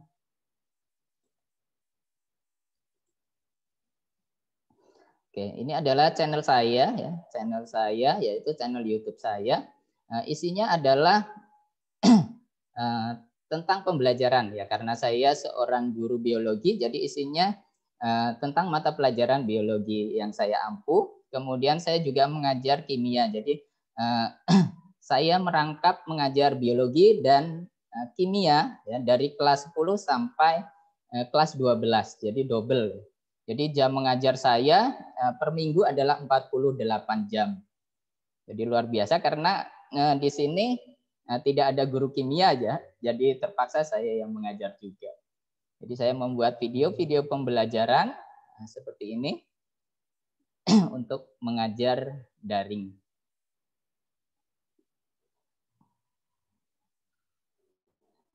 Oke, mungkin hanya itu saja perkenalan saya, Kak Evin. Terima kasih. Assalamualaikum warahmatullahi wabarakatuh. Iya, kalau saya bisa tepuk tangan, hari ini saya tepuk tangan sambil nunjukin jempol 2 nih buat Mas Iqbal. Nggak hilaf, ini Pusdatin milih Bapak sebagai DRB 2 tahun 2020, nggak hilaf. Cuma mungkin ada satu poin yang mungkin saya ingin tonjolkan ya. Tadi Mas Iqbal bilang saya ini dari daerah yang sinyalnya nggak ada. Nah, kita mau balik lagi nih ke Bakti Kominfo. Saya kira tadi dari Mas Iqbal bilang 71.000 dan Mas Iqbal merupakan 40 terbaik. Saya kira dari 71.000 itu mungkin setengahnya sinyalnya, aksesibilitas internetnya juga mungkin sama seperti Mas Iqbal, tapi semangatnya luar biasa. Nah, Pak, saya kembali kepada Direktur Bakti Kominfo. Pak, udah sejauh mana sih Pak Bakti Kominfo meraih kami-kami nih yang jaringannya benar-benar luar biasa bagus gitu, bagus dalam tanda kutip, karena sekali lagi untuk digitalisasi kan membutuhkan aksesibilitas internet yang harus cukup lah Pak ya untuk kami bisa mengeksplor kemampuan kami sebagai guru untuk berdigital. Nah, bisa menjelaskan nggak Pak? Sekaligus saya akan memberi kesempatan kepada teman-teman nih yang penasaran banget dengan Pusdatin dan Bakti Kominfo tentang sarana dan prasarana yang telah disiapkan oleh kedua instansi ini. Jadi bisa dijelaskan ya Pak ya, udah sejauh mana sih Bakti Kominfo meraih kami guru-guru yang dikatakan tadi Pak Iqbal daerahnya susah sekali jaringan internet. Bagaimana Pak Dani? Baik, Bu Evin, mungkin izinkan saya ini ada sedikit paparan ya Bu ya, untuk memberi gambaran kepada Bapak Ibu yang hadir di sini, apa-apa saja upaya yang sudah dilakukan pemerintah untuk menyelesaikan permasalahan telekomunikasi. Lanjut saja terus. Nah, jadi memang inisiatif ini dimulai sejak 2015. Lanjut lagi. Terus. Nah, memang saya melihat pandemi COVID ini tadi ya, saya setuju ya, blessing in disguise. Karena selama ini dari Kementerian Kominfo sendiri, begitu banyak kendala ketika kita ingin menyelesaikan permasalahan telekomunikasi. Nah, cuma ya kita melihat pandemi ini membawa berkah ketika Pak Presiden memberikan instruksi, karena memang ketika pandemi ini seluruh aktivitas kita beralih ke digital, artinya memang fokus pertama yang harus kita lakukan adalah perbaikan pemerataan telekomunikasi. Jadi kalau kita lihat snapshot 5 tahun ke belakang, Ibu Bapak di sini, mungkin kita belum bisa bicara menyelesaikan seluruh Indonesia ya, karena memang fokus kita pada saat itu adalah menjangkau daerah-daerah 3T. Nah, itu yang kita lakukan dengan teman-teman Pusdatin. Jadi sekolah-sekolah yang berada di pulau-pulau terluar, tadi mungkin di Mas Iqbal juga ke sekolahnya mungkin sudah sampai ya, tapi memang kalau bicara layanan untuk masyarakatnya mungkin masih banyak yang blind spot. Nah, coba lanjut lagi Mbak. Terus, nah ini mungkin secara tadi gambaran petanya. Nah, ini mungkin kurang lebih sebagai gambaran Bapak Ibu. Jadi sejauh ini kami sudah membangun 8.000 lebih ya titik internet gratis yang sebagian besar memang kita tempatkan di sekolah-sekolah. Juga dengan BTS sinyal. Jadi kalau akses internet itu Wi-Fi, akses internet hotspot ya, Wi-Fi gratis lah yang kalau di kota itu di kafe-kafe. Nah ini kita tempatkan di sekolah-sekolah. Gratis tidak berbayar. Nah kalau BTS bedanya adalah itu sinyal seluler. Jadi ketika Bapak Ibu ingin melakukan komunikasi, baik itu melalui jaringan voice ataupun data, nah itu melalui jaringan seluler. Nah ini kalau lihat landscape telekomunikasi di Indonesia, kita bicara secara nasional, saya tadi jelaskan di awal masih ada 12.500 desa yang belum terjangkau oleh jaringan seluler 4G. Nah, ini kan Bapak Ibu di sini sepakat ya, mungkin kita udah nggak bicara lagi 2G atau 3G. Karena sekarang kita bisa melakukan aktivitas Zoom, bisa nonton YouTube, mendownload materi-materi itu hanya bisa berjalan dengan baik dengan 4G. Itu mengapa kebijakan pemerintah 12.500 ini akan diselesaikan dalam 2 tahun ke depan, Bapak Ibu. Seluruh desa tadi ya, desa kelurahan 12.500 dengan jaringan 4G. Nah, ini yang pertama. Nah, yang kedua mungkin next lagi. Nah, satu lagi adalah, lanjut lagi Mbak Yuta. Nah, ini kita bicara tadi nih, sekolah-sekolah Bapak Ibu. Saat ini Kementerian Kominfo melalui Bakti sedang menyiapkan satelit komunikasi yang akan beroperasi pada tahun 2023. Nah, ini memang masih butuh waktu ya Bapak Ibu. Tapi ini akan seluruh alokasi atau kapasitas satelit ini akan digunakan untuk layanan publik atau sektor-sektor pemerintahan. Dan porsi paling besar ini kembali lagi sektor pendidikan. Ada 90.000, baik itu sekolah, madrasah, pesantren, dan lain sebagainya, itu yang akan dilayani oleh satelit milik pemerintah. Jadi kalau sekarang misalnya 5 tahun ke belakang kami hanya fokus di daerah 3T, nah mungkin dalam waktu 3 tahun ke depan seharusnya ya, secara teori ini tidak ada lagi titik-titik yang tidak mendapatkan layanan akses internet yang memadai. Nah itu Bu Evin, ketika bicara apa upaya langkah pemerintah dalam Kementerian Kominfo untuk menentaskan permasalahan telekomunikasi. Satu Bu Evin, untuk Pak Dani, mohon maaf, mohon izin. Tadi ada Indonesian Teaching Fellowship ya? Iya. Tawarannya ke guru IGI gimana nih, mau bisa mengikuti itu? Itu kan kontes startup ya? Guru-guru IGI sangat tertarik itu kalau yang begini-begini itu, yang menantang-menantang. Betul. Jadi gini Pak Dodi, sebetulnya sekali lagi ya, ini kita bicara core bisnis kami ini, tugas utama tadi setuju apa yang disampaikan Pak Hasan, adalah di penyediaan telekomunikasi atau akses. Tentunya untuk program-program sektor teknis terkait dengan pendidikan, kami tentunya akan mengutamakan program-program yang dijalankan oleh Kementerian Pendidikan. Nah, memang ada beberapa case yang kami melihat, ya ini sebetulnya saking kita tuh peduli lah. Ketika internet sudah ada, kok kayaknya permasalahan di lapangan itu belum terselesaikan ya. Karena saya bilang, ini kan bicara society 5.0. Ini kita 4.0 aja kelihatannya masih banyak kendala ya. Tapi intinya apa? Yang saya lihat, ini kan kembali ke mengatasi permasalahan yang kita hadapi dengan pendekatan teknologi. Nah mungkin itulah ya.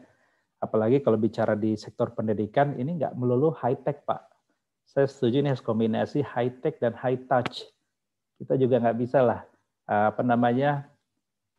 teman-teman murid-murid itu melulu Zoom aja sekarang udah stres Pak nih di rumah-rumahnya. Memang harus ada pendekatan-pendekatan yang selama ini ditemukan dalam kegiatan belajar mengajar. Nah, kembali ke Indonesian Teaching Fellowship, tadi merupakan kepedulian kami Bapak Ibu.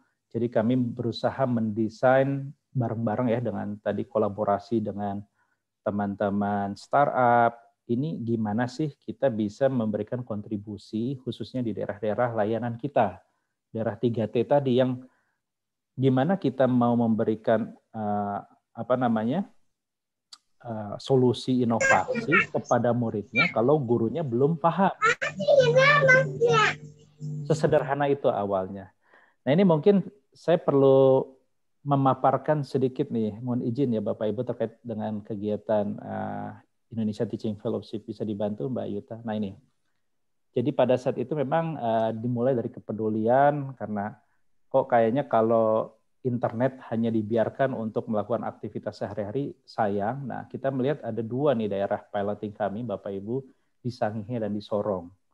Nah pada saat itu memang kita melihat ada permasalahan di 2 daerah tersebut terkait dengan rata-rata UKG ya mungkin ya. Kalau saya lihat snapshotnya di awal seperti itu. Nah, kami mencoba mendesain bersama teman-teman startup dengan komunitas, yuk gimana caranya dengan teknologi ini bisa memberikan dampak kepada guru-guru. Memang piloting ini dijalankan dalam kurun waktu yang cukup panjang, Bapak Ibu. Kita mulai dari 2019 baru berakhir pada saat pertengahan COVID kemarin lah, Juli. Jadi 1 tahun lebih. Karena kita percaya ya, karena proses itu memang nggak ada yang instan. Nah, tapi kalau kita lihat, next lagi. Nah, mungkin saya langsung ke result-nya Bapak Ibu. Dengan proses, dengan pendapatan, saya nggak tahu ini apakah sudah masuk secara konseptual Society 5.0 atau seperti apa. Tapi intinya, dengan memanfaatkan teknologi, dengan menggunakan pendekatan yang menurut saya tepat ya, ini kita bisa melihat beberapa hasil contoh yang di slide sebelah kanan di ranah kognitif guru, dari ada peningkatan signifikan dari tryout uji kompetensi guru tuh hampir 47% di daerah-daerah tertinggal tadi. Bahkan lebih dari 60% yang akhirnya semula memang baseline-nya cukup rendah ya di 2 daerah tersebut. Nah, pada akhirnya bisa lolos di atas standar rata-rata nasional. Nah, bahkan selanjutnya yang kami sebetulnya ini ingin kolaborasi lah ke depan ya. Lanjut lagi.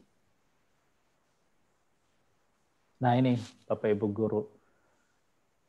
Ketika program ini menghasilkan guru berdampak, karena kita bicara program ini kan harus terus terjaga keberlangsungannya. Dan ini yang kita perlukan ketika guru-guru ini juga bisa menjadi local champion ya, yang bisa juga memberikan dampak kepada rekan-rekan sejawat maupun ke masyarakat sekitar di situ. Nah, ini yang menurut saya potensial ya untuk ke depan coba kita cari bagaimana bentuk kolaborasinya. Tapi mungkin selain itu yang menjadi tugas utama kami sendiri di Kementerian Kominfo sebetulnya, dan ini butuh bantuan dari Bapak Ibu semua, ketika kita menghadirkan layanan telekomunikasi ya di daerah-daerah, tadi di daerah terpencil, ada satu hal yang menjadi beban moral kami selama ini, yaitu terkait dengan literasi digital Bapak Ibu. Nah, menurut saya itu sangat tepat ketika kita kombinasikan misalnya pembelajaran yang selama ini berlangsung dengan nilai-nilai literasi digital. Jadi bagaimana memberikan edukasi kepada masyarakat atau dalam hal ini siswa-siswa, murid, ketika menggunakan internet ini harus hal-hal yang produktif. Karena mungkin Bapak Ibu di sini juga mengalami ya, banyak sekali akses yang ditimbulkan dari hadirnya teknologi telekomunikasi. Nah, ya mungkin lebih paham dah Bapak Ibu di sini. Mungkin demikian Pak Dodi yang bisa saya sampaikan. Terima kasih Pak. Tadi saya catat poinnya itu tentang pengembangan literasi digital untuk poin daerah-daerah yang sudah terakses internet. Ya. Terima kasih Pak. Silakan Bu Evin. Iya. Jadi teman-teman harap bersabar karena Bakti Kominfo sendiri masih bergerak ya. Dikatakan masih ada 12.000 titik lagi yang menjadi jangkauan dari Bakti Kominfo. Jadi teman-teman harap sabar karena pasti kita akan kebagian. Kita akan catat apa yang sudah disampaikan Bapak Dani tadi. Dan ada beberapa teman yang ingin juga bertanya. Saya akan memberikan kesempatan. Yang pertama kepada Bapak Edwin. Pak Edi Erwan. Pak Edi Erwan, saya memberikan kesempatan kepada Bapak untuk menyampaikan pertanyaan. Langsung ditujukan kepada siapa. Dan pertanyaannya tolong singkat dan jelas ya Pak. Pak Edi Erwan.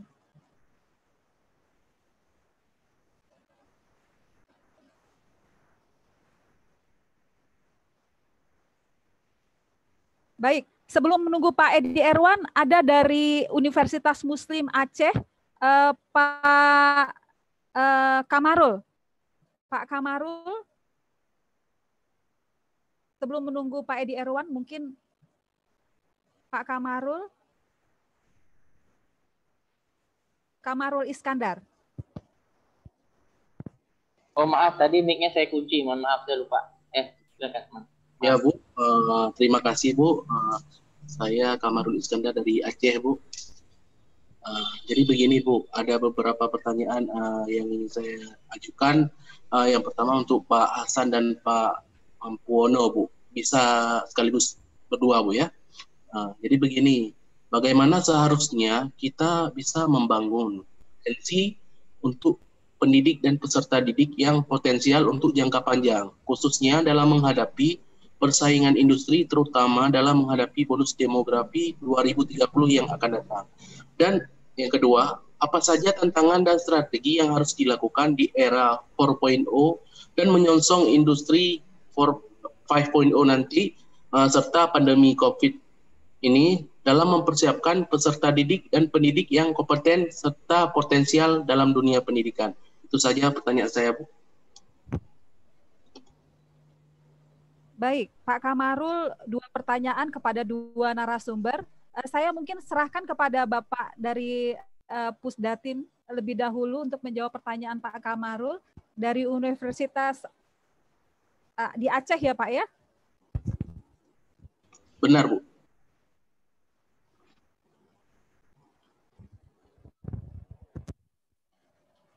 Halo Mbak. Bu moderator, supaya waktunya tidak berlama-lama Pak Hasan karena mengikuti 2 webinar, bisa diserahkan saya dulu? Ya, silakan Mas Mampu. Monggo Pak. Ya, baik Pak Kamarul. Assalamualaikum Pak Kamarul Iskandar dari Aceh ya, non jauh di ujung barat Indonesia. Pertanyaannya menarik sekali. Ya, kaitannya bagaimana, apa yang harus kita lakukan terkait dengan guru dan siswa untuk menghadapi revolusi industri keempat dan juga bagaimana strategi untuk menghadapi bonus demografi.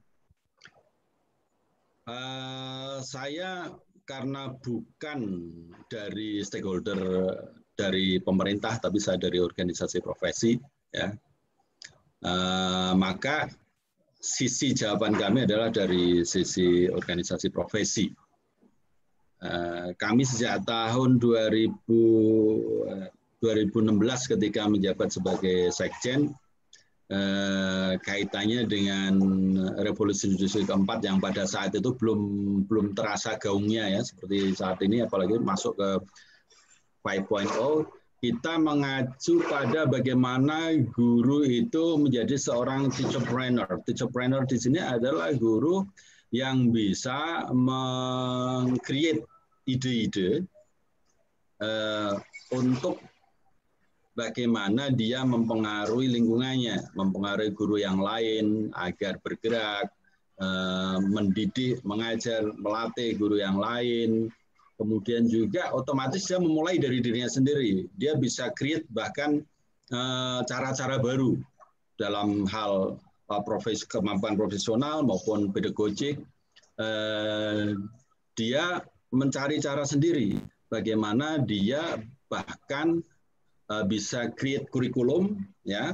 Kemudian juga dia masuk ke dalam organisasi dan menjadi organisator aktif di sana, dan juga masuk juga ke dalam bagaimana bisa berkomunikasi dengan stakeholders agar mempengaruhi kebijakan-kebijakan ke depan yang tentu saja sangat disesuaikan dengan perubahan, yaitu revolusi industri keempat dan juga masyarakat atau society 5.0. Nah, terkait dengan bonus demografi, ya kita semuanya tadi saya sudah sampaikan juga, kita akan menghadapi apa yang disebut sebagai Indonesia Emas. Itu tentu saja dengan harapan bonus demografi ini tidak menjadi sampah, tetapi menjadi emas, sehingga bisa membangun Indonesia Emas. Nah, saya dalam pikiran jauh ke depan itu mengangankan bahwa pendidikan vokasi, pendidikan kecakapan hidup, ini bisa menjadi idola yang saat ini sedang mencari bentuknya. Bagaimana mengawinkan antara kepentingan eduka dengan apa yang saat ini sedang disiapkan di sekolah. Bagaimana anak-anak yang di sekolah itu memiliki selain hard skill juga soft skill yang handal untuk berhadapan dengan dunia yang terus berubah. Nah, mungkin next time nih katanya dengan vokasi ini kita undang teman-teman dari vokasi seperti Mas Wikan, Dirjen Vokasi itu sangat terbuka untuk mendapatkan undangan ini, Mas Kamarul ya. Kami kebetulan juga kita ada organisasi baru sayap IGI namanya Ikatan Guru Vokasi Indonesia. Kebetulan saya menjadi salah satu pengawas untuk ini ya di kepengurusan itu. Nggak tahu itu saya ditunjuk sebagai pengawas, apakah karena mata saya awas, saya kurang tahu gitu ya. Pada intinya vokasi yang saat ini atau sudah beberapa waktu bahkan sejak periode yang lalu Pak Presiden mengatakan bahwa vokasi itu harus menjadi fokus ya. Kecakapan hidup, adanya pandemi, adanya masyarakat 5.0, adanya revolusi industri keempat, ketika dihadapi dengan kemampuan kecakapan hidup, kemampuan vokasi yang handal, bonus demografi itu akan benar-benar menjadi bonus yang bisa diandalkan, dan peran besarnya itu ada di guru. Vokasi tidak harus guru SMK, tetapi kita yang menjadi guru dengan kemampuan-kemampuan yang dimiliki, kemampuan untuk belajar lagi, kemampuan untuk berorganisasi, kemampuan teacherpreneurship. Ya, teacherpreneurship itu bukan guru yang pedagang gitu ya, bukan dibuka lagi, itu kita bisa lihat banyak definisi ke sana itu ya, kemampuan untuk create ideas and spreading ideas untuk menjadikan pendidikan lebih baik. Pendidikan lebih baik itu ya nantinya pendidikan yang bisa memanfaatkan bonus demografi dan menjadikan Indonesia emas. Kira-kira begitu dari saya. Ini Mas Habibie masih videonya masih off dan juga mikrofonnya off. Begitu yang bisa saya sampaikan Pak Kamarul Iskandar dan Mbak Moderator. Silakan, moga-moga cukup bisa menjawab apakah bisa memuaskan atau tidak. Mohon maaf, saya bukan alat pemuas tapi berharap bisa memuaskan gitu ya. Terima kasih. Iya. Ya, sudah dijawab ya Pak Kamarul ya oleh Mas Mampuwono. Baik, Bapak Ibu, kita terus memberikan kesempatan buat bagi Bapak Ibu yang ingin bertanya kepada narasumber kita. Namun saya akan memberikan kesempatan kepada Pak Edi Erwan tadi. Pak Edi Erwan. Baik, mungkin pertanyaannya saya baca aja Pak Edi ya. Ini ditujukan kepada Bapak Direktur Bakti Kominfo, Pak Dani. Pertanyaan Pak Edi Erwan, Pak, untuk mendapatkan aksesibilitas internet tadi, apakah kita mesti minta atau ada prosedur, atau memang Bakti Kominfo sendiri sudah punya trayek-trayek yang memang harus dikerjakan? Karena mereka bilang gimana caranya mendapat akses layanan dari Bakti Kominfo. Seperti itu, Pak Dani. Baik, terima kasih. Yang pertama mungkin sesuai dengan apa yang sudah kita lakukan ya selama ini, bahwa usulan itu semua bermuara di Kementerian Pendidikan. Jadi di tempatnya Pak Hasan itu biasanya menyampaikan kepada kami list sekolah-sekolah yang memang belum memiliki internet yang memadai. Nah, memang kami sendiri memiliki keterbatasan ya ketika harus menyelesaikan seluruh permasalahan internet ini, mana yang prioritas. Nah, untuk 5 tahun ke belakang, memang prioritas itu untuk daerah 3T. Tapi untuk ke depan, tadi sudah saya jelaskan juga kan, mungkin di 2023 akan masif untuk seluruh titik sekolah di Indonesia. Nah, jadi kalau untuk jalur koordinasinya bisa lewat Kementerian Pendidikan atau mungkin dengan Dinas Kominfo di pemerintah daerah. Begitu, Ibu. Baik, ya teman-teman guru, jadi sudah mendapat informasi ya dari Bapak Direktur bahwa memang jalurnya ke Kemendikbud atau di tempat kita Kominfo daerah ya, untuk kita mungkin bisa memberikan usulan setiap sekolah-sekolah. Baik, saya langsung juga kepada Ibu Nana Suryana ya. Ibu Nana Suryana silakan. Ibu Nana Suryana.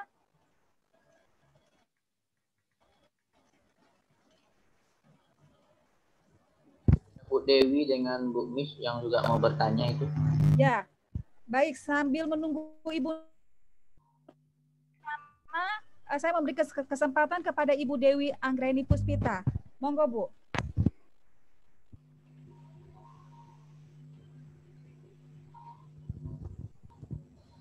Sudah dibuka Pak Dodi ya? Sudah. Ya, Bu Dewi. Bu Miss, silakan Bu Miss. Miss tahu sudah.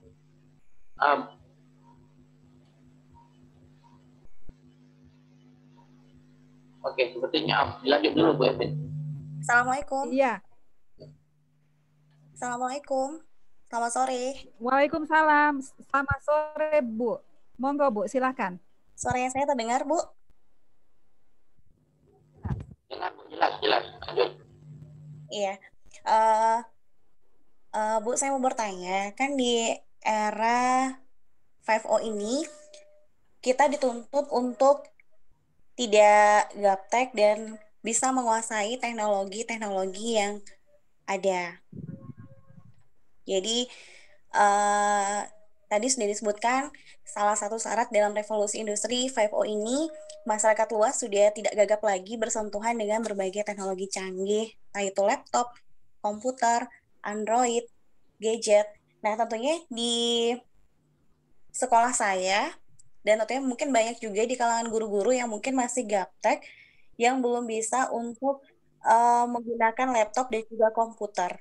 Kira-kira ada nggak pelatihan-pelatihan khusus yang nanti bisa dilaksanakan oleh IGI ataupun rumah belajar untuk mengadakan pelatihan-pelatihan kepada guru-guru yang mungkin masih gaptek, belum bisa untuk mengaplikasikan gadget tersebut. Terima kasih. Baik, terima kasih Bu Dewi. Kayaknya pertanyaan ini kita lempar ke Pak Gusti Suryan ya Pak ya. Monggo, dijawab Pak. Iya Bu. Siap. Oke Bu. IGI itu kan dengan moto sharing and growing together. Suara saya bisa didengar ya? Ya, jelas Pak. Bisa, jelas. Oke. Saya memperhatikan kawan-kawan kita di Kalbar sendiri ya. IGI Ketapang itu sangat konsen dengan pembelajaran sharing and growing-nya dengan mengajari guru-guru kita yang gaptek. Dia pertama kali mengenalkan IGI itu dengan mengajari guru-guru kita yang tidak paham laptop, komputer, menyediakan waktu. Nah, ini saya rasa ini menjadi sebuah pembelajaran atau menjadi sebuah ikon yang bisa ditiru untuk kawan-kawan pengurus IGI lain. Artinya keberadaan IGI, kemudian pada saat guru kita mendaftar jadi anggota IGI, itu adalah sebuah tanggung jawab kawan-kawan pengurus untuk mengajari mereka. Dan ini sudah dilakukan kawan-kawan IGI di Kabupaten Tanah Bumbu, hampir semua dari, mohon maaf lebih 1.000 itu, mereka berikan pembelajaran, mereka berikan pelatihan-pelatihan. Karena mereka konsen dengan orang-orang IGI. Bahkan saya pernah juga disampaikan oleh Pak Sekwil IGI Kalimantan Selatan, Pak itu agak sombong dikit tuh ketua IGI Tanah Bumbu. Dia bilang saya akan mengajari orang IGI. Saat mereka yang mendaftar anggota IGI. Artinya betul bukan saya tidak mau mengajar yang lain, ada tanggung jawab saya, mana saya untuk memberikan kesempatan mengajari kepada mereka yang jadi anggota IGI. Artinya apa? Pada saat mereka percaya dengan IGI, mereka wajib juga mendapatkan kontribusi dari memilih IGI, mendapat anggota IGI. Dari awal mereka membantu, ayo guru-guru kita belajar, ayo gitu guru itu belajar. Yang semestinya kawan-kawan juga di daerah atau di daerah pinggir-pinggiran juga harus mencermati.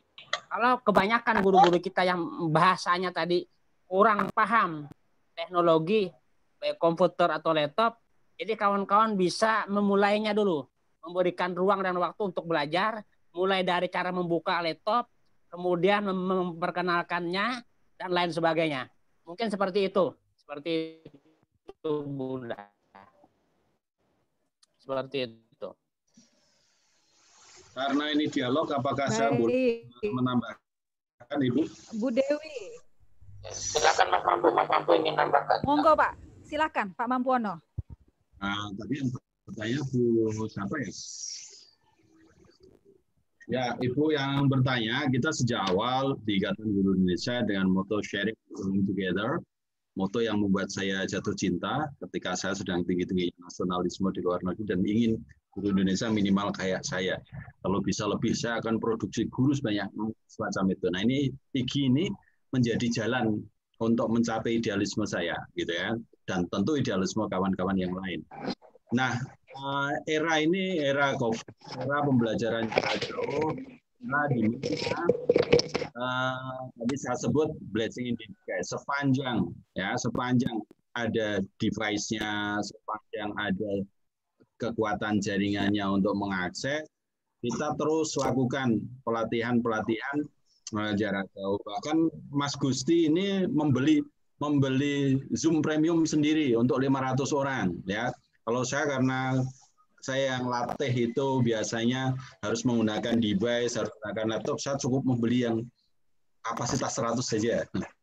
Hampir setiap malam sepanjang saya ada waktu, saya berikan pelatihan kepada teman-teman yang ini suara saya putus-putus ya.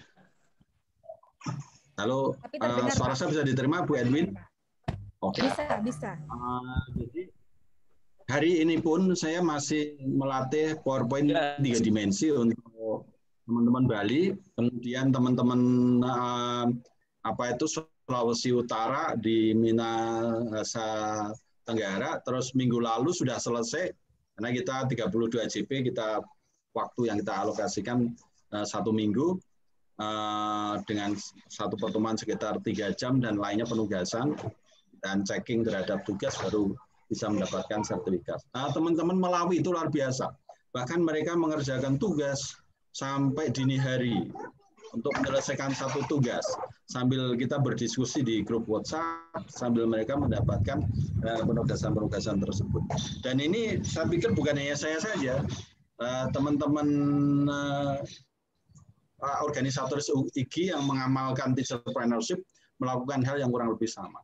Dan jangan khawatir ya, idealnya memang itu adalah seorang ujung tombak, auto mindset-nya jalan, belajar sendiri, alam takambang, dan seterusnya. Saya mengawalinya dulu, ini saya cerita sedikit, kenapa saya kenal IT tahun 2004, saya ikut lomba mengajar kimia dengan pengantar bahasa Inggris, kebetulan saya ngajar di sekolah internasional, saya ke kepala sekolah, bertanya apa yang saya lakukan. Saya diminta untuk presentasi dengan menggunakan PowerPoint. Saya tidak tahu apa itu PowerPoint. Nah, akhirnya kepala sekolah ini dengan mohon maaf agak sinis mengatakan bahwa saya itu guru sekolah internasional kok nggak tahu PowerPoint, itu kan keterlaluan. Nah, itu untung saya orangnya mudah tersinggung gitu ya. Dalam hati saya tersinggung, saya gunakan energi tersebut bahwa kalau anak SMP saja bisa belajar IT. Anak SD saja bisa. Nah, saya ini kan lebih-lebih lagi, saya sudah mahasiswa dan sarjana. Saya buka, saya tanya dulu sama pengajar asing. Waktu itu saya tanya gini, Mr. Ohan, will you show me which part of the computer that is called PowerPoint? Nah, itu orangnya, saya tunjukkan Pak Mampuono. Dari situlah saya akhirnya, ternyata IT, PowerPoint itu user friendly, bisa dipelajari sendiri, sampai akhirnya kemana-mana gitu ya. Nah, ketika kuncinya seperti ini Bapak Ibu, ya Ibu yang bertanya.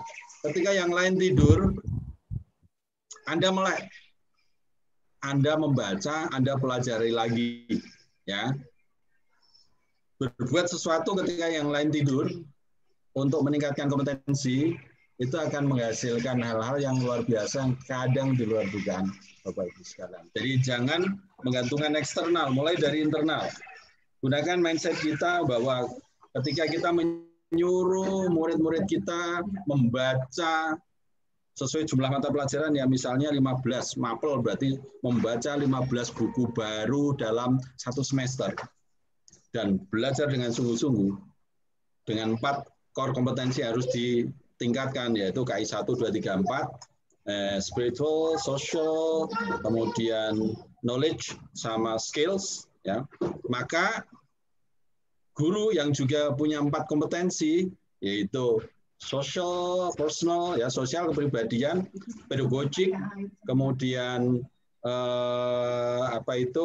profesional, itu semuanya butuh asupan, ya. Bagaimana berkepribadian baik, baca buku motivasi, sosial yang baik, buku-buku tentang itu. Bagaimana pedagogik, model pembelajaran, media, kemudian ada juga selain itu pendekatan, model-modelnya, strateginya, teknik, taktik, semuanya ada. Dan itu mudah mengaksesnya, cuman mau atau tidak. Ya, kembali kita. Kita ada 10 door prize ini yang mau dibagikan, bukan 5 Bu Evin, 10. Ya, baik Pak Dodi. Sudah selesai. Ya, kembali kepada mindset kita masing-masing untuk menjadi lifelong learner. Maaf ini, saya punya si kecil.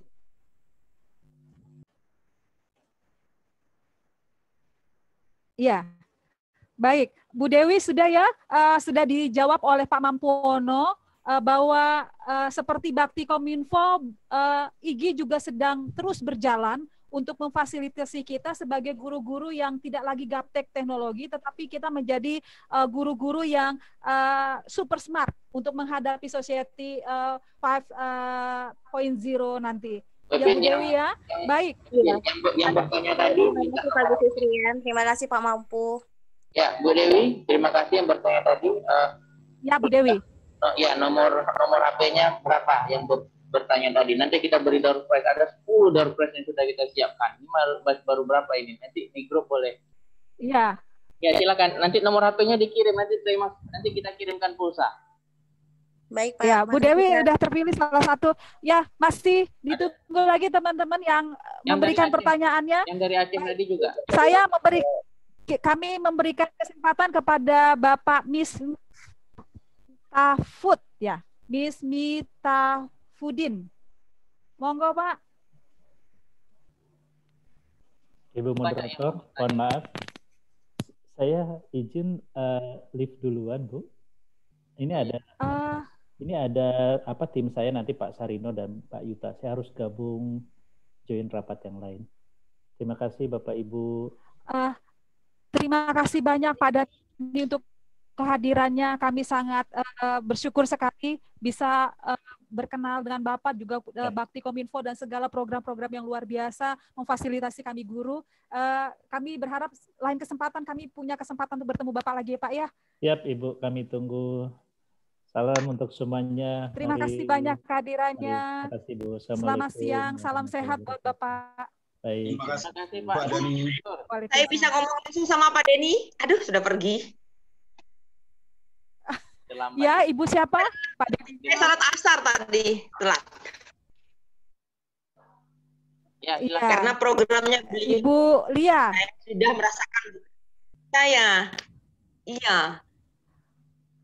Programnya Bakti, sekolah saya Lia, mendapat di sini masih ada staff. Masih ada staffnya di sini. Oh iya Bu, boleh saya ngomong langsung Bu ya? Ya langsung Bu, langsung. Masih ada Bu Yuta di sini. Siapa stafnya di sini? Siapa stafnya? Ada Mbak Yuta, ada Pak Sarwono tadi. Silakan Ibu, bisa nanti sampai ke Pak Daninya. Silakan Ibu, silakan Ibu. Mana ini? Silakan. Halo Ibu, mana orangnya Pak? Saya Bu, stafnya Pak Dani Bu. Oh nggih, Pak Dani, Pak, kenapa nggak ada video-videonya Pak ini? Oh nggih, Bu, Pak Sarah. Kalau pakai video internetnya kurang bagus Bu, putus-putus. Oh iya, oke. Sekolah saya sebelumnya Ibu Evin, sebelumnya saya ucapkan terima kasih sudah bergabung di grup ini. Alhamdulillah sekolah saya kebagian kemarin bagian pemasangan jaringan untuk daerah 3T, khususnya Lombok Selatan. Untuk Lombok Tengah itu SMK 1 Kopang yang dapat sama SMK 1 Praya. Kami kebagian di daerah 3T, nama-namanya 3T juga Bu, jadi tidak ada sinyal kiri kanan. Disitulah kami memasang modem selama 3 hari. 3 hari, jadi akses internet yang tidak bisa dijangkau sama sekali. Nah, di situ karena di sekolah kami ada jurusannya TKJ, Teknik Komputer dan Jaringan. Jadi alhamdulillah dipercaya untuk memasang. oleh Kominfo Provinsi. Dalam hal ini ada kerjasama sama Bakti, Bu. Jadi di sana kami libatkan siswa untuk memasangnya dan kami berdua sebagai guru pembimbingnya. Ditambah lagi sama teknisi dari Bakti. Jadi kami memasang di 3 titik di daerah selatan itu, daerah selatan Lombok, daerah benar-benar 3T sudah. Walaupun di sana masih daerah pariwisata, tapi belum terjangkau internet. Alhamdulillah sekarang sudah. Dengan adanya Bakti ini, daerah tersebut bisa memasarkan produk-produknya, contohnya seperti tenun. Jadi di sana dari Bakti Kominfo ini. Jadi anak kami juga bisa belajar langsung bagaimana memasang jaringan, bagaimana mengkoneksikan modem, bagaimana mengkonfigurasi mikrotik sampai si jaringan itu jadi. Terima kasih Bakti, khususnya sekolah kami SMKN 1 Kopang. Begitu aja, Ibu Evin. Ya, terima kasih. Bu Lia dikirim nomornya. Ini testimoni yang bagus. Nanti sudah kami rekod. Nanti kami potong, kami kirimkan ke Mbak Yuta. Ini apresiasi yang bagus untuk Bakti. Terima kasih, Bu Lia, Ulfa. Iya. Jadi teman-teman sudah ada kejelasan ya bahwa apa yang diprogramkan Bakti Kominfo ini memang sudah dirasakan oleh Bu Lia Ulfa sendiri di Lombok, dan kita tinggal tunggu bersabar saja karena masih ada 12.000 titik yang menjadi kerja kerasnya Bakti Kominfo untuk memberikan akses buat kita untuk jaringan internet. Baik, saya kemudian akan memberikan kesempatan kepada tadi Bapak Miss Mifatul ya, atau kepada Pak Supriyadi. Halo. Siapa yang sudah siap? Ya, Pak Supriyadi. Supriyadi, Pak. ya, terima kasih. Kepada siapa? Langsung dengan singkatnya, Pak ya? Ya, terima kasih Bu. Ya, perkenalkan dulu, saya Supriyadi dari Ketapang. Pertama, kami mau menyampaikan pertanyaan saya ini hanya saya sampaikan di Bakti, di Kominfo. Sekolah kami itu gimana, tempat kami bukan merupakan daerah 3T. Jaringan internet sudah ada, tetapi mungkin kurang masih ada daerah-daerahnya yang memerlukan sinyal yang cukup kuat. Di sekolah kami itu sudah ada bantuan dari Kominfo. Kemarin sekitar 1 tahun yang lalu sudah ada pemasangan, tetapi ini faktor kekuatan sinyalnya saja dari Kominfo, dari Bakti itu kurang gimana ya. Kemarin waktu pas kegiatan pas terakhir bulan ini kemarin, pas yang kita laksanakan pada bulan Desember ini ya, pelaksanaan PAS itu kami lakukan secara online. Tetapi mohon maaf kami tidak menggunakan fasilitas dari Bakti waktu itu, karena kami mau menggunakan fasilitas dari Bakti kayaknya agak lambat. Jadi mohon kejelasannya, apakah bisa dinaikkan kekuatan sinyalnya atau seperti apa? Mumpung lagi bicara dengan dari pihak dari Bakti sendiri. Tapi untuk layanan dari Bakti saya acungkan jempol, sangat luar biasa. Artinya apa? Kemarin ketika kami ada keluhan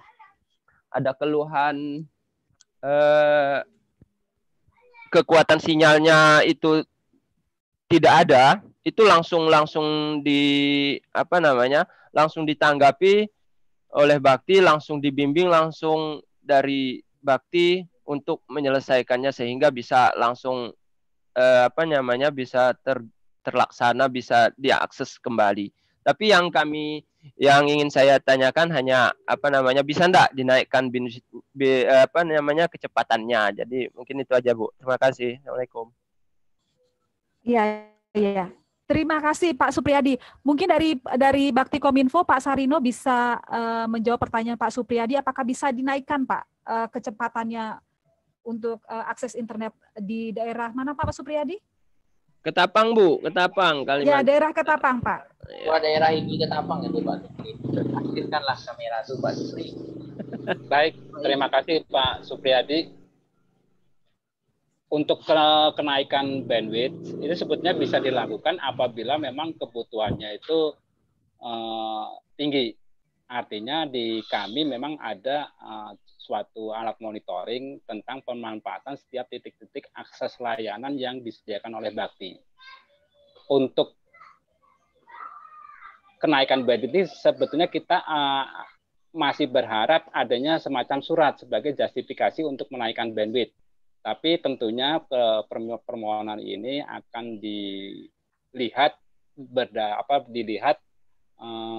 disandingkan dengan data penggunaan traffic di lokasi tersebut. Pada prinsipnya dimungkinkan sepanjang ada surat permohonan dan pemanfaatannya memang optimal. Itu aja Pak Supriyadi yang bisa saya sampaikan. Iya. Ya Oke. Pak ya, Iya. Sangat Iya. memungkinkan sekali Pak Supriyadi ya.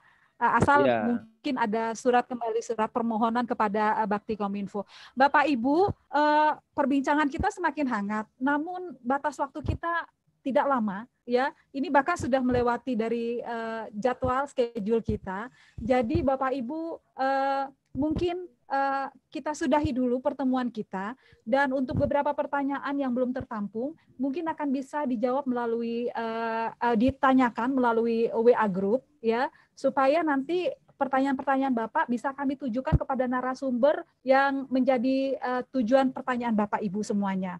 Ya, sekali lagi kami mohon maaf karena keterbatasan waktu, maunya kita seharian ya, tetapi waktu juga yang membatasi kita untuk pertemuan Zoom kita pada sore hari ini.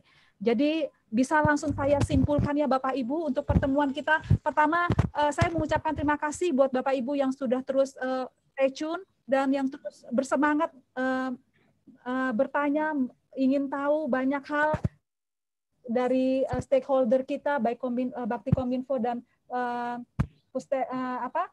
dari Kemendikbud. Namun hari ini kita akan mengakhirinya dengan satu kesimpulan bahwa kita guru-guru memang harus mempersiapkan diri memasuki era Society 5.0 karena stakeholder kita sudah mempersiapkan perangkat, jaringan, semuanya sudah mereka persiapkan untuk meningkatkan kemampuan kita guru-guru untuk memasuki era Society 5.0 ini. Jadi akhirnya bagaimana? Kembali kepada kita guru. Kita sudah siapkah? Kita mempersiapkan diri, kita sudah siapkah untuk memasuki era ini, dan sudah siapkah menerima semua hal-hal yang sudah disediakan oleh pemerintah bagi kita?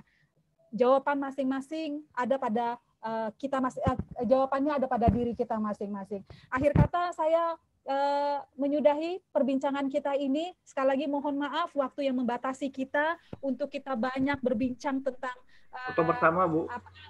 Bisa buka layar, Bu, ke foto bersama. Ya, baik. Pak Ketua ini panitia bisa membuka video kita untuk kita bisa berfoto bersama Bapak Ibu.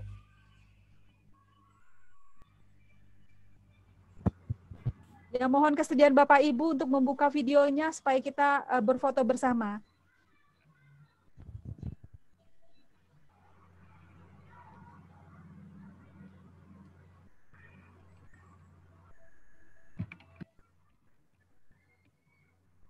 Satu ya Bu ya. Ada 7 di 7 layar.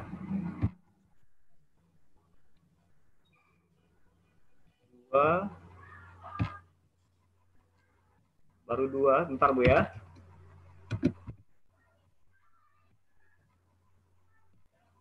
Tiga. Mohon waktunya sebentar.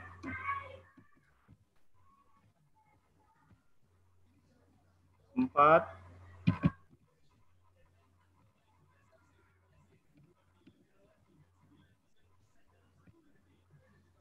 5.